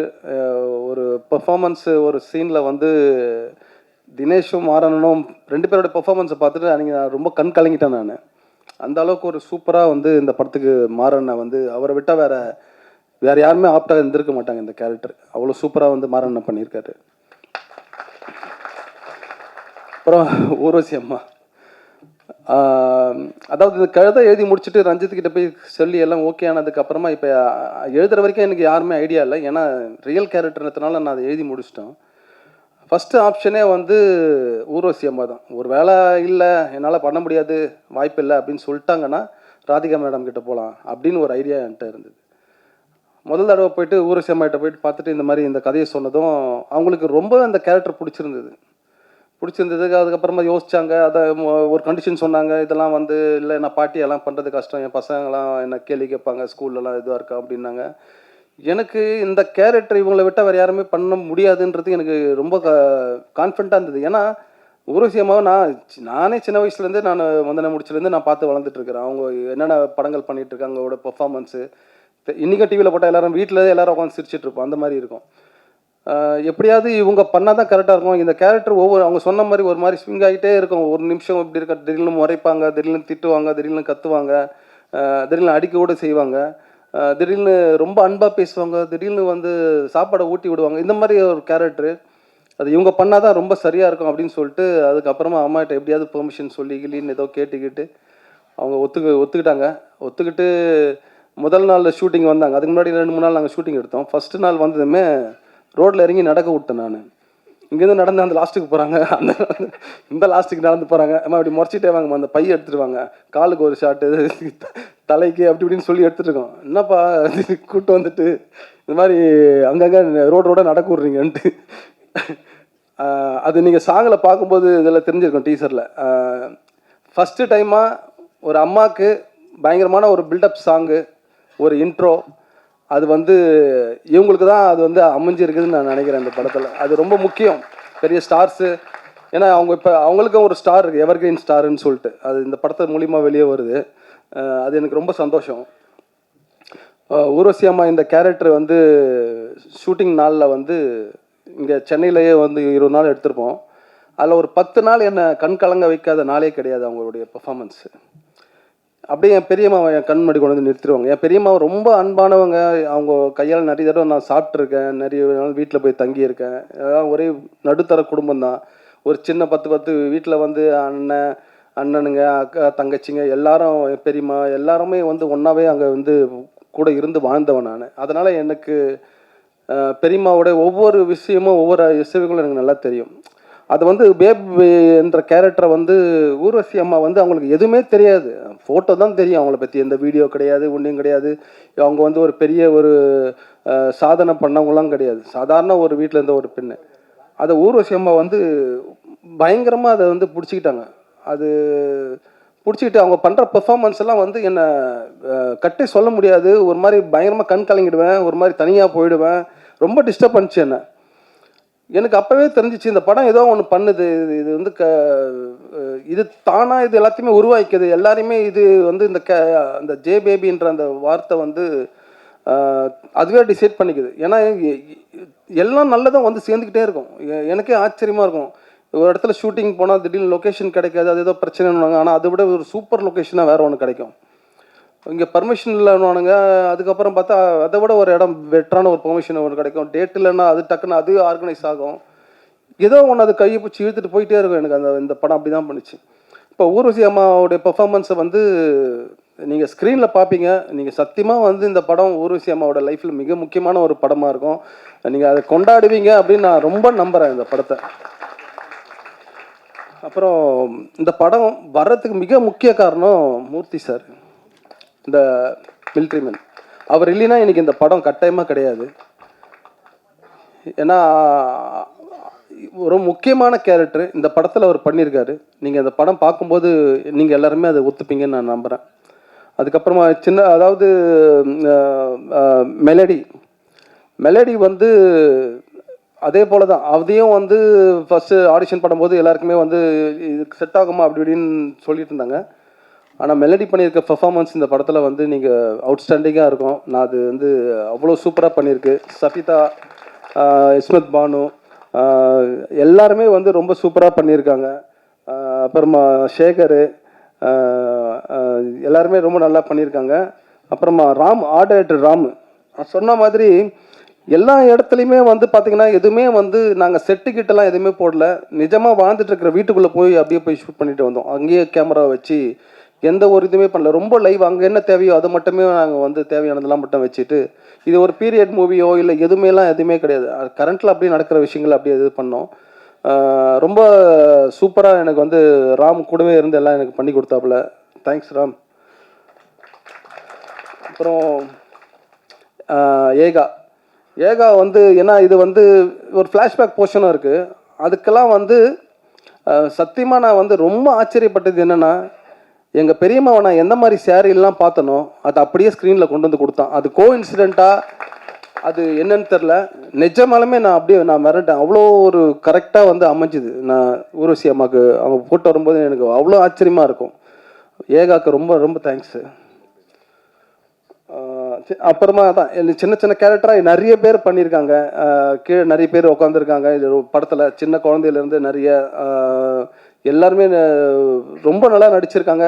எல்லாருக்குமே நான் ரொம்ப நன்றி சொல்லிக்கிறேன். யாராவது பேர் மறந்துட்டேன்னா பிரதூல், டிசைனர் பிரதூல், அப்புறமா சப்டைட்டில் இப்போ ஒர்க் பண்ண விக்ரம், அதுக்கப்புறமா வந்து சிவகுமார் சார், ஃபைனல் மிக்சிங் பண்ண சிவகுமார் சார், ரூபன் வரலன்னு நினைக்கிறேன். சவுண்டிங்கு பிஸியாக இருக்காப்புல, தங்கலானில் தான் பிஸியாக இருக்கான்னு நினைக்கிறேன்.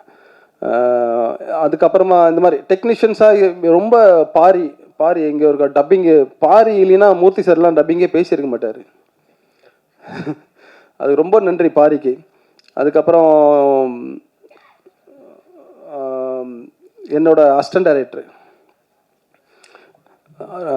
உண்மையிலே வந்து எனக்கு ரொம்ப சந்தோஷம். என்னென்னா பெருமையாக பேசிப்பேன். என்னென்னா எனக்கு முன்னாடியே 2 பேர் படம் பண்ணிட்டானுங்க அசிஸ்டன்ட் டைரக்டர். ஒருத்தன் ரஞ்சித் அசிஸ்டன்ட்டுன்னுவான், ஆனால் இல்லை அவன் என் அசிஸ்டன்ட்டு தான் நான் சொல்லுவேன். தினகர் பாட்டில் ராதா அப்படின்னு சொல்லிட்டு இப்போ படம் பண்ணிட்டான். அப்புறமா வந்து மைக்கேல், அவனும் வந்து படம் பண்ணிட்டான், அதுவும் வரப்போகுது. அப்புறமா செந்தில் கிளம்பிட்டான்னு நினைக்கிறேன். அவனும் வந்து இதில் வந்து ஒர்க் பண்ணான். வெங்கட் சார் அசிஸ்டன்ட்லேருந்து அப்படியே எங்கேயே வந்து ஒர்க் பண்ணான். இப்போ விஜய் சார் படத்தில் ஒர்க் பண்ணுறான். அதுக்கப்புறமா வந்து ஜெஸ்ஸி, அதுக்கப்புறம் ரவிவர்மா, அப்புறம் சத்யா, அப்புறமா வந்து ஸ்ரீதர், இவங்க எல்லாமே வந்து பயங்கர சப்போர்ட்டிவாக எனக்கு கூட இருந்தாங்க. தினகர், மைக்கெல்லாம் வந்து இந்த ஆடிஷன் டைமில், இந்த ரிஹர்சல் டைம்லலாம் தினகர் தான் காஸ்டிங். அவன் தான் வந்து எல்லாருமே கொண்டு வந்தது உள்ள கேஸ்டிங்காக. அது வந்து ரொம்ப சூப்பராக அமைஞ்சது. இந்த கேரக்டர் எல்லாரையுமே சின்ன வயசு கேரக்டர் இருக்கும் குழந்தைங்க. நீங்கள் அதை படத்தில் பார்க்கும்போது தெரியும், ஒரே முகமாகவே இருக்கும். எல்லாமே வளர்ந்தா இப்படி தான் இருப்பான் அப்படின்ற மாதிரி. அதெல்லாம் ரொம்ப அமையறது ரொம்ப கஷ்டம்தான். அதெல்லாம் அதெல்லாம் நடந்தது. அதுக்கப்புறமா வந்து அது மைக்கில் வந்து ரிஹர்சல் பண்ணது, அந்த ரொம்ப சப்போர்ட்டிவாக ஸ்கிரிப்ட்லேயுமே எனக்கு பயங்கரமாக ஹெல்ப் பண்ணப்பில். அப்புறம் இன்னொரு விஷயம் என்னென்னா, இந்த ஸ்கிரிப்ட் நான் எழுதுனதை எனக்குள்ளேயே நான் வச்சுக்கவே இல்லை. யாரெல்லாம் என் நண்பர்கள் இருக்காங்களோ, யாரெல்லாம் சினிமாவில் இருக்காங்க எல்லாருக்கும் தூக்கி கொடுத்துட்டேன். எல்லாரும் படிச்சுட்டு எனக்கு சொல்லுங்கள் அப்படின்ட்டு. எல்லாருமே எல்லா இயக்குனர்கள் இருக்கிற ஃப்ரெண்ட்ஸு இவங்க எல்லாருக்குமே, சினிமாக்குள்ளே பழக்கமான எல்லாருமே பார்த்துட்டு படிச்சுட்டு எனக்கு நிறைய கருத்துக்கள் சொன்னாங்க, நிறைய விஷயங்கள் சொன்னாங்க. நான் அதை எல்லாத்தையுமே நான் மாற்றிக்கிட்டேன். அது ஒரு சினிமாவாக நம்ம எப்படி கொடுக்குறது, அதே ரசனையாக ரசிக்கிற மாதிரி எப்படி கொடுக்குறது அப்படின்னு சொல்லிட்டு, அது எல்லாரோடைய அந்த உழைப்பு தான் வந்து இது ஒரு நல்ல ஒரு என்டர்டெயின்டான ஒரு ஒரு ஒரு ஒரு பொருளாக இன்றைக்கி வந்து ஒரு படமாக வந்து நிற்குதுன்னு நான் நம்புகிறேன் நான். ஸோ எல்லாருக்கிட்டையும் டிஸ்கஸ் பண்ணது எனக்கு ரொம்ப வேல்யூபான ஒரு விஷயமா நான் பார்க்குறேன் இங்கே. அதுக்கப்புறம் மேனேஜர்ஸ் டீமு, சிவகுமார் அண்ணன், முருகன் அண்ணன், இவங்கெல்லாம் வந்து பயங்கர கடுமையாக எனக்கு வந்து உழைச்சி எனக்கு வந்து ரொம்ப எந்த பிரச்சனையும் இல்லாமல் என்னை பார்த்துக்கிட்டாங்க. அப்புறமா சஞ்சய், மேனேஜர் சைடில் சஞ்சய் என்னோட தம்பி தான், எனக்கு ரொம்ப பெரிய சப்போர்ட்டாக இருந்தான். ஏன்னா அந்த ஸ்பாட்டில், ஆனால் தம்பின்னு தான், ஆனால் அவன் வந்து ரஞ்சித் சைடு தான் அவன். ஏன்னா எல்லா இடத்துலையும் எனக்கு தலையில் தட்டாத மாதிரி ஒன்று சொல்லிட்டே இருப்பான். இது வேறு, இது தேவையில்ல, இந்த தேவையில்ல, செலவெல்லாம் பண்ண, இது வேணாம், அது வேணாம், இதுக்கு ஓகே, தேவைன்னா யூஸ் பண்ணு, இல்லைன்னா வேணாம், அங்கே பாரு, இது தேவையெல்லாம் வந்து வெயிட் பண்ணுங்குது, இதுக்கு அனுப்பிச்சி விடு, எதுக்கு அவங்களுக்கு இது இப்படி அப்படின்னு சொல்லிட்டு நான் இது பண்ணிட்டே இருப்பான். பெரிய சப்போர்ட்டிவ். அங்கே நான் உடஞ்சி நின்னா கூட அவன் தான் எனக்கு வந்து ரொம்ப ஹெல்ப் பண்ணான். அப்புறம் மறந்துட போகிறேன், என்னோடய குடும்பம், என் அம்மா, என் மனைவி, என் தம்பிங்க, தம்பி ஒய்ஃபுங்க, என் பசங்க எல்லாருமே ரொம்ப சப்போர்ட் பண்ணாங்க. அவங்க இல்லைன்னா நான் இங்கே இல்லை. ஏன்னா உங்களுக்கு தெரியும், சினிமாக்குள்ளே வந்துட்டு ரொம்ப போராட்டமாக ட்ரை பண்ணிகிட்டு இருக்கும்போது எல்லாமே என்னோடய தம்பிங்க தான். என் தம்பியெல்லாம் எப்படின்னா, நான் எதுக்கு சொல்கிறேன்னா, செலவு காசு இல்லாமல் ரொம்ப கஷ்டப்பட்டுருப்பேன். வந்து சரின்ட்டு ஹேங்கர்லேருந்து பேண்ட் எடுத்து போட்டு வெளியே போனால் கை விட்டால் ஒரு 500 ரூபா காசு இருக்கும். எவன் வச்சானே தெரியாது. அந்த மாதிரிலாம் வந்து என்னுடைய கொடுப்பனை தான் நான் நினைக்கிறேன். நான் என் தம்பிங்கெல்லாம் எனக்கு குடும்பம் அமைஞ்சது. எனக்கு எல்லா படத்தை பற்றி டிஸ்கஸ் பண்ணுவாங்க. ரஞ்சித் படத்தையும் பற்றி எதுவாக இருந்தாலும் நல்லா இருக்குன்னு, நல்லா இல்லை, நான் எது பயங்கரமாக நடக்கும் ஆர்கியூமெண்ட் வீட்டில். அது வந்து எனக்கு ரொம்ப ஆரோக்கியமாக நான் நினைக்கிறேன் நான் அதை. அப்போ என்னுடைய நண்பர்கள், சின்ன வயசு நண்பர்கள், எனக்கு பெரிய நிறைய ஃப்ரெண்ட் சர்க்கிள் இருக்காங்க. எல்லாருக்குமே நான் இந்த இடத்துல ரொம்ப நன்றி சொல்லிக்கிறேன். அப்புறம் வந்து சிவா, இவர் காமராஜன், எல்லாருமே இந்த டீமு, இப்போது வந்து ப்ரொமோஷன் பண்ணிகிட்ருக்க பீட்ரூட், சுதீர், ஆல்டோ, இவங்க எல்லாருக்குமே ரொம்ப நன்றி சொல்லிக்கிறேன். இந்த படம் ஏன் நீங்கள் தயவு செஞ்சு பார்க்கணும் அப்படின்னா, தவறாமல் எங்கள் அம்மாவை கூப்பிட்டு வந்து இந்த படத்தை பாருங்கள். இது அம்மா மட்டும்தான் கூட்டு வரணும் கிடையாது. அக்கா கூட பிறந்தவங்க, தங்கச்சி கூட பிறந்தவங்க, அண்ணன் கூட பிறந்தவங்க, தம்பி கூட பிறந்தவங்க, பேசாமல் இருக்கிறீங்களா கூட நீங்கள் தயவு செஞ்சு இந்த படத்தை போய் பாருங்கள். எங்கேயாவது ஒரு இடத்துல உங்களை வந்து இந்த படம் வந்து கட்டாயமாக உங்களை கனெக்ட் பண்ணோம். படம் பார்த்துட்டு வெளியில் வந்தீங்கன்னா கட்டாயமாக அம்மாவுக்கு ஃபோன் எடுத்து எப்படிமா இருக்க, சாப்பிட்டியான்னு ஒரு வார்த்தை நீங்கள் கட்டாயமாக கேட்பீங்க. அப்படின்றது இந்த படம் கட்டாயமாக உங்களை செய்யும்னு நான் நம்புகிறேன். இதை தாண்டி வேறு யாரையாவது நான் விட்டுருந்தா கட்டாயமாக அது கவனிக்காமல் மறந்தான் விட்டுருப்பேனே தவிர அப்படி ஒரு இது கிடையாது. தயவு செஞ்சு அப்படி தப்பாக நினச்சிக்காதீங்க. ரொம்ப நன்றி, ரொம்ப ரொம்ப நன்றி. ரொம்ப நேரம் உட்காந்து பேச வச்சு ரொம்ப தேங்க்ஸ். இந்த படம் வந்து ஃபஸ்ட்டு டீசர் வந்து நான் பார்த்துட்டு தோழர்கிட்ட பேசியிருந்தேன் ஃபோனில். தோழர் படத்தோட டீசர் பார்க்கும்போது நான் எங்கள் வீட்டில் வந்து எங்கள் அம்மா கிட்டே பேசுகிறதா இருக்கட்டும், அப்புறம் அந்த மாதிரியான விஷயங்கள்லாம் நிறைய ஞாபகம் வந்தது. இந்த படத்தோட அல்டிமேட்டே வந்து அம்மாவோட லவ் தான் மொத்த. ஸோ இது கண்டிப்பாக எல்லாருமே வந்து நீங்கள் தேட்டரில் பார்க்கணும். கண்டிப்பாக இது ஒரு செம்ம ஃபேமிலி என்டர்டெயின்மெண்ட்டாக இருக்கும்ன்ட்டு எல்லாருமே நம்புகிறோம். கண்டிப்பாக இந்த வருஷத்தோட பெரிய படமாக ஜேபேபி இருக்கும். இந்த மொத்த குழுவுக்கும் வாழ்த்துக்கள். அதுக்கப்புறம் டைரக்டர் தோழர் சுரேஷ் அவருக்கும் வந்து வாழ்த்துக்கள். அதுக்கப்புறம் ஊர்வசி மேம், கண்டிப்பாக ஒரு பெரிய என்டர்டெயின்மெண்ட்டாக இருக்கும் தேட்டரில். அப்புறம் அட்டகத்தி தினேஷ் அண்ணன், அப்புறம் லொலு சபா மாறன் சார். இது கண்டிப்பாக ஒரு ஒரு ஒரு ஃபேமிலி என்டர்டெயின்மெண்ட் ப்ளஸ் எமோஷனாக கண்டிப்பாக இருக்கும். எல்லாரையும் வந்து செம்மையாக என்டர்டெயின் பண்ணோம். வாழ்த்துக்கள். இந்த படத்தில் ஒர்க் பண்ண எல்லாருக்குமே ரொம்ப நன்றி. அப்புறம் நீலம் ப்ரொடக்ஷன் ரஞ்சித் அண்ணா, ரொம்ப நன்றிண்ணா. இந்த மாதிரியான படங்கள் கொடுக்கறது ரொம்ப நன்றி. தேங்க்ஸ். இங்கே வந்திருக்க எல்லாருக்கும் வணக்கம். நீலம் ப்ரொடக்ஷன், ரஞ்சித், நாங்களாம் சேர்ந்து ஒர்க் பண்ணோம். எப்படி வெங்கட் பிரபு சொன்னாரோ, பார்த்தீங்கன்னா வெங்கட் பிரபு எனக்கும் லைஃப் கொடுத்துருக்காரு, இப்போது சுரேஷ்க்கும் லைஃப் கொடுத்துருக்காரு, ரஞ்சித்துக்கும் லைஃப் கொடுத்துருக்காரு. அண்ட் விபி சொன்ன மாதிரி ரஞ்சித் இவ்வளோ பெரிய ஒரு இண்டஸ்ட்ரியை வந்துட்டு ஒரு சிங்கிள் பர்சனாக கொஞ்சம் வருஷமாக வந்துட்டு நல்ல படங்கள் எடுத்துகிட்டு கொண்டு வந்துடுறதுக்கு வந்து பெரிய விஷயம். அது ஒரு ரொம்ப பெரிய பாராட்டு கொடுக்கணும் ரஞ்சித்துக்கு. அண்ட்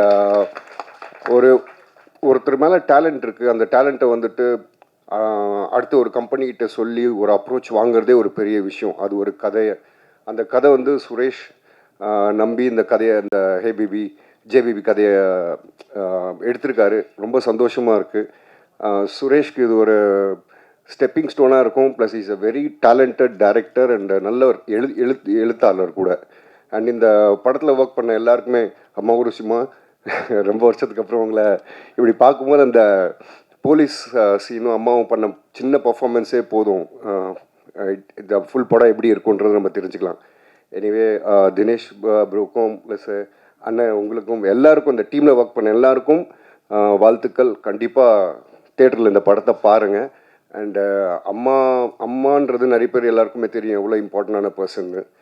ஸோ அம்மா மேலே பாசம் இருக்கவங்க கண்டிப்பாக அந்த படத்தை பார்ப்பீங்க. அப்படி இல்லைன்னா கூட பாசம் என்னன்றது அம்மா படத்தை பார்த்து இந்த தெரிஞ்சுக்கோங்க. தேங்க்யூ. தோழர்கள் அனைவருக்கும் வணக்கம். ஜேபிபி டீம் அனைவருக்குமே என்னுடைய வாழ்த்துக்கள். சுரேஷ் அண்ணனுடைய வெற்றின்றது வந்து எப்படின்னா, ஒட்டுமொத்தமாக எங்கள் டீமில் இருக்கிற ஒவ்வொருத்தவங்களுக்குமே தெரியும் அவர் ஜெயிக்கணுன்றதும், அவர் ஜெயிச்சாதான் நம்ம ஜெயிக்கிற மாதிரி. உண்மையிலே மனசார சொல்கிறேன், நான் ஜெயிக்கிறத விட அவர் ஜெயிச்சா ரொம்ப சந்தோஷமாக இருக்கும். ஏன்னா அவருக்கு பின்னால் அவ்வளோ பெரிய காத்திருப்பு இருக்குது, பெரிய வலி இருக்குது. அந்த ஃபேமிலி வந்து நாங்கள் கிண்டல் பண்ணுவோம், சென்னையிலே ஒரு வானத்தை போல டீம் அப்படின்னு. ஒரு சென்னையில் இவ்வளோ நெருக்கடிக்கிடையில் ஒரு கூட்டு குடும்பமாக அவங்க தம்பி சஞ்சய் வரைக்கும், இன்னொரு தம்பி, அவங்க அம்மா, அவங்க எல்லாருமே பார்க்கும்போது நமக்கு ஒரு மாதிரி என்னடா இவர் தாண்டா ஜெயிக்கணும் கண்டிப்பாக. அவங்க அவ்வளோ பெரிய அவருடைய வெற்றிக்காக அப்படி காத்திருக்கிறது வந்து இது பயங்கர உண்மையிலே ரொம்ப சந்தோஷமாக இருக்குது. அவர் கபாலிக்கு தான் முதல்ல வந்தார். சாருடைய டீம்லேருந்து எங்கள் டீமுக்கு கபாலிக்கு வரும்போது யாரா இது அப்படின்ற மாதிரி தான் தோணுச்சு. ஆனால் வந்த கொஞ்ச நாள்லே எல்லாருமே காலி பண்ணிட்டார், எல்லாருமே அரவணைச்சிக்கிறது. உதாரணம் சொல்ல போனால் என் லைஃப்லேயே ஒன்று கபாலியில் வந்து குமுதவள்ளி அந்த போஸ்ட்மார்ட்டம் பண்ணுற இடத்துல அந்த சீனு நிறைய செட்டப் இருந்துது. நான் ஒரு ஆள் ஆடியர் நிறைய வேலை இருந்தனால செட்டப் சரியாக பண்ணலன்னு சொல்லிட்டு எங்கள் இயக்குனர் கூட்டி என்னை செமையாக திட்டார். நான் நைட்டும் பகலுமா தூக்கம் இல்லாமல் வேலை செய்த ப்ரெஷரில் வந்து நான் வெளில கோபமாக வந்தேனா, எங்கடா போகிறேன்னு கேட்டுனே வந்தார். நான் அழ ஆரம்பிச்சிட்டேன் நடு ரோட்டில் நின்று. அப்படியே இவர் வந்து என்ன பண்ணிட்டார், இவர் என்னை கட்டி பிடிச்சி எடுத்து அப்புறம் நானே அவருக்கு ஆறுதல் சொல்கிறது இதாகி போச்சு.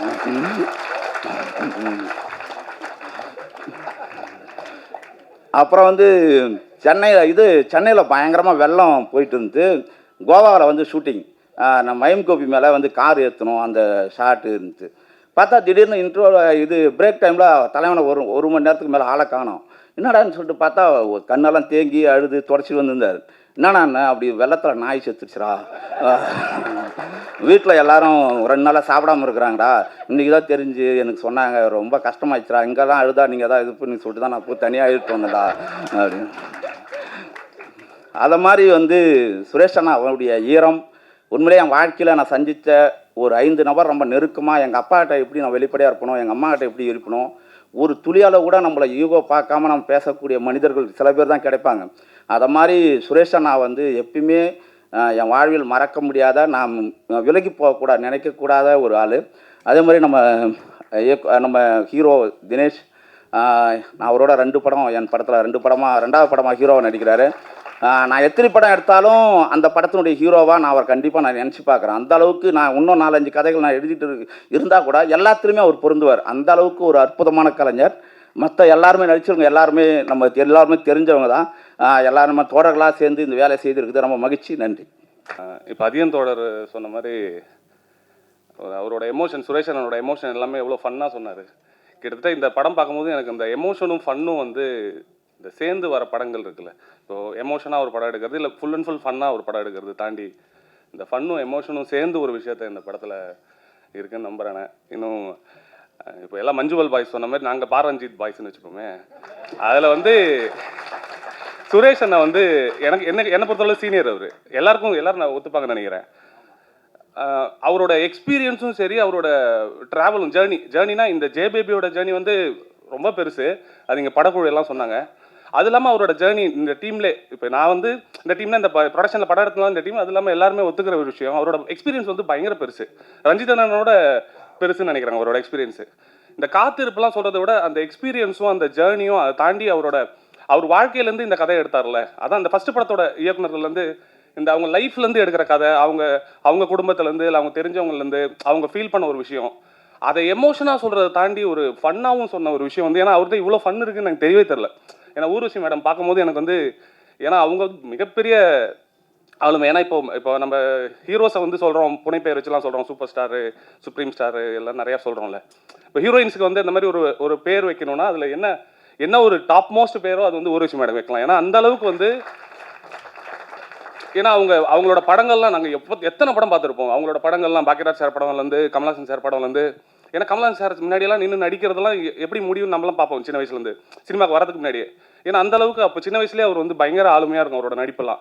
அவர் முன்னாடியே அசால்ட்டாக நடிச்சிட்டு இருப்பாங்க இவங்க. அது வந்து அது அப்போலேருந்தே பார்க்கும்போது தெரியும். இந்த ஜேபிபி பார்க்கும்போது இன்னும் அவங்களோட கதாபாத்திரமும் சரி, அவங்களுக்கு ஏற்ற மாதிரி என்னமோ அவங்களுக்காகவே எழுதின கதாபாத்திரம் மாதிரி இருக்குது. நிச்சயமாக வந்து இங்கே வந்திருக்கிற எல்லாருமே ஒரே விஷயம் நினைக்கிறது வந்து, சுரேஷ் அண்ணனோட அந்த ஜேர்னி எக்ஸ்பீரியன்ஸ்லாம் தாண்டி அவரோட வெற்றி மார்ச் 8ஆம் தேதி அது வந்து நிச்சயமாக வந்து இந்த படம் மிகப்பெரிய வெற்றி அடையும். எல்லாரும் வந்து எல்லாம் சொன்ன மாதிரி தேட்டருக்கு வந்து பாருங்கள், குடும்பத்தோடு வந்து பாருங்கள். இது கட்டாயப்படுத்துறதை தாண்டி கண்டிப்பாக நீங்கள் வருவீங்கன்னு நான் நம்புகிறேன். இந்த படத்துக்கு வந்து எல்லாருமே வந்து ஒன்ஸ் இது வந்து பார்த்ததுக்கப்புறம், முதல் காட்சி பார்த்ததுக்கப்புறம் எல்லாருமே அடுத்தடுத்த காட்சிக்கு குடும்பத்தோடு வந்து பார்ப்பீங்க நம்புகிறேன். அதோட ப்ரெஸ்ஸோட சப்போர்ட் எல்லாமே வந்து கடைசியாக ரஞ்சித்தனனுக்கு நன்றி. எல்லாருக்கும் நன்றி. எல்லாருக்கும் வணக்கம். உங்களுக்கு எல்லாருக்குமே ஒரு ஆச்சரியம் இருக்கும், எப்பட்றா நீலம் ப்ரொடக்ஷனில் நான் அப்படின்னு.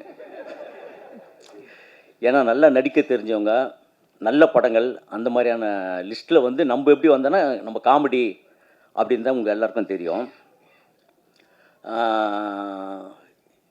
நான் இதுக்கு முன்னாடி ஏதாவது ஒரு கேரக்டர் நல்லா நடித்த மாதிரி பண்ணி அப்படி கூப்பிட்டுருந்தா கூட என்ன பரவாயில்ல, அதுவும் பண்ணலை. எப்படி என்னை கூப்பிட்டாங்கங்கிற ஆச்சரியம் இந்த நிமிஷம் வரைக்கும் இருக்குது. இந்த லைனில் நான் எப்படி வந்து உக்காந்துருக்கிறேன்ங்கிறது எனக்கு ஒன்றுமே தெரியல.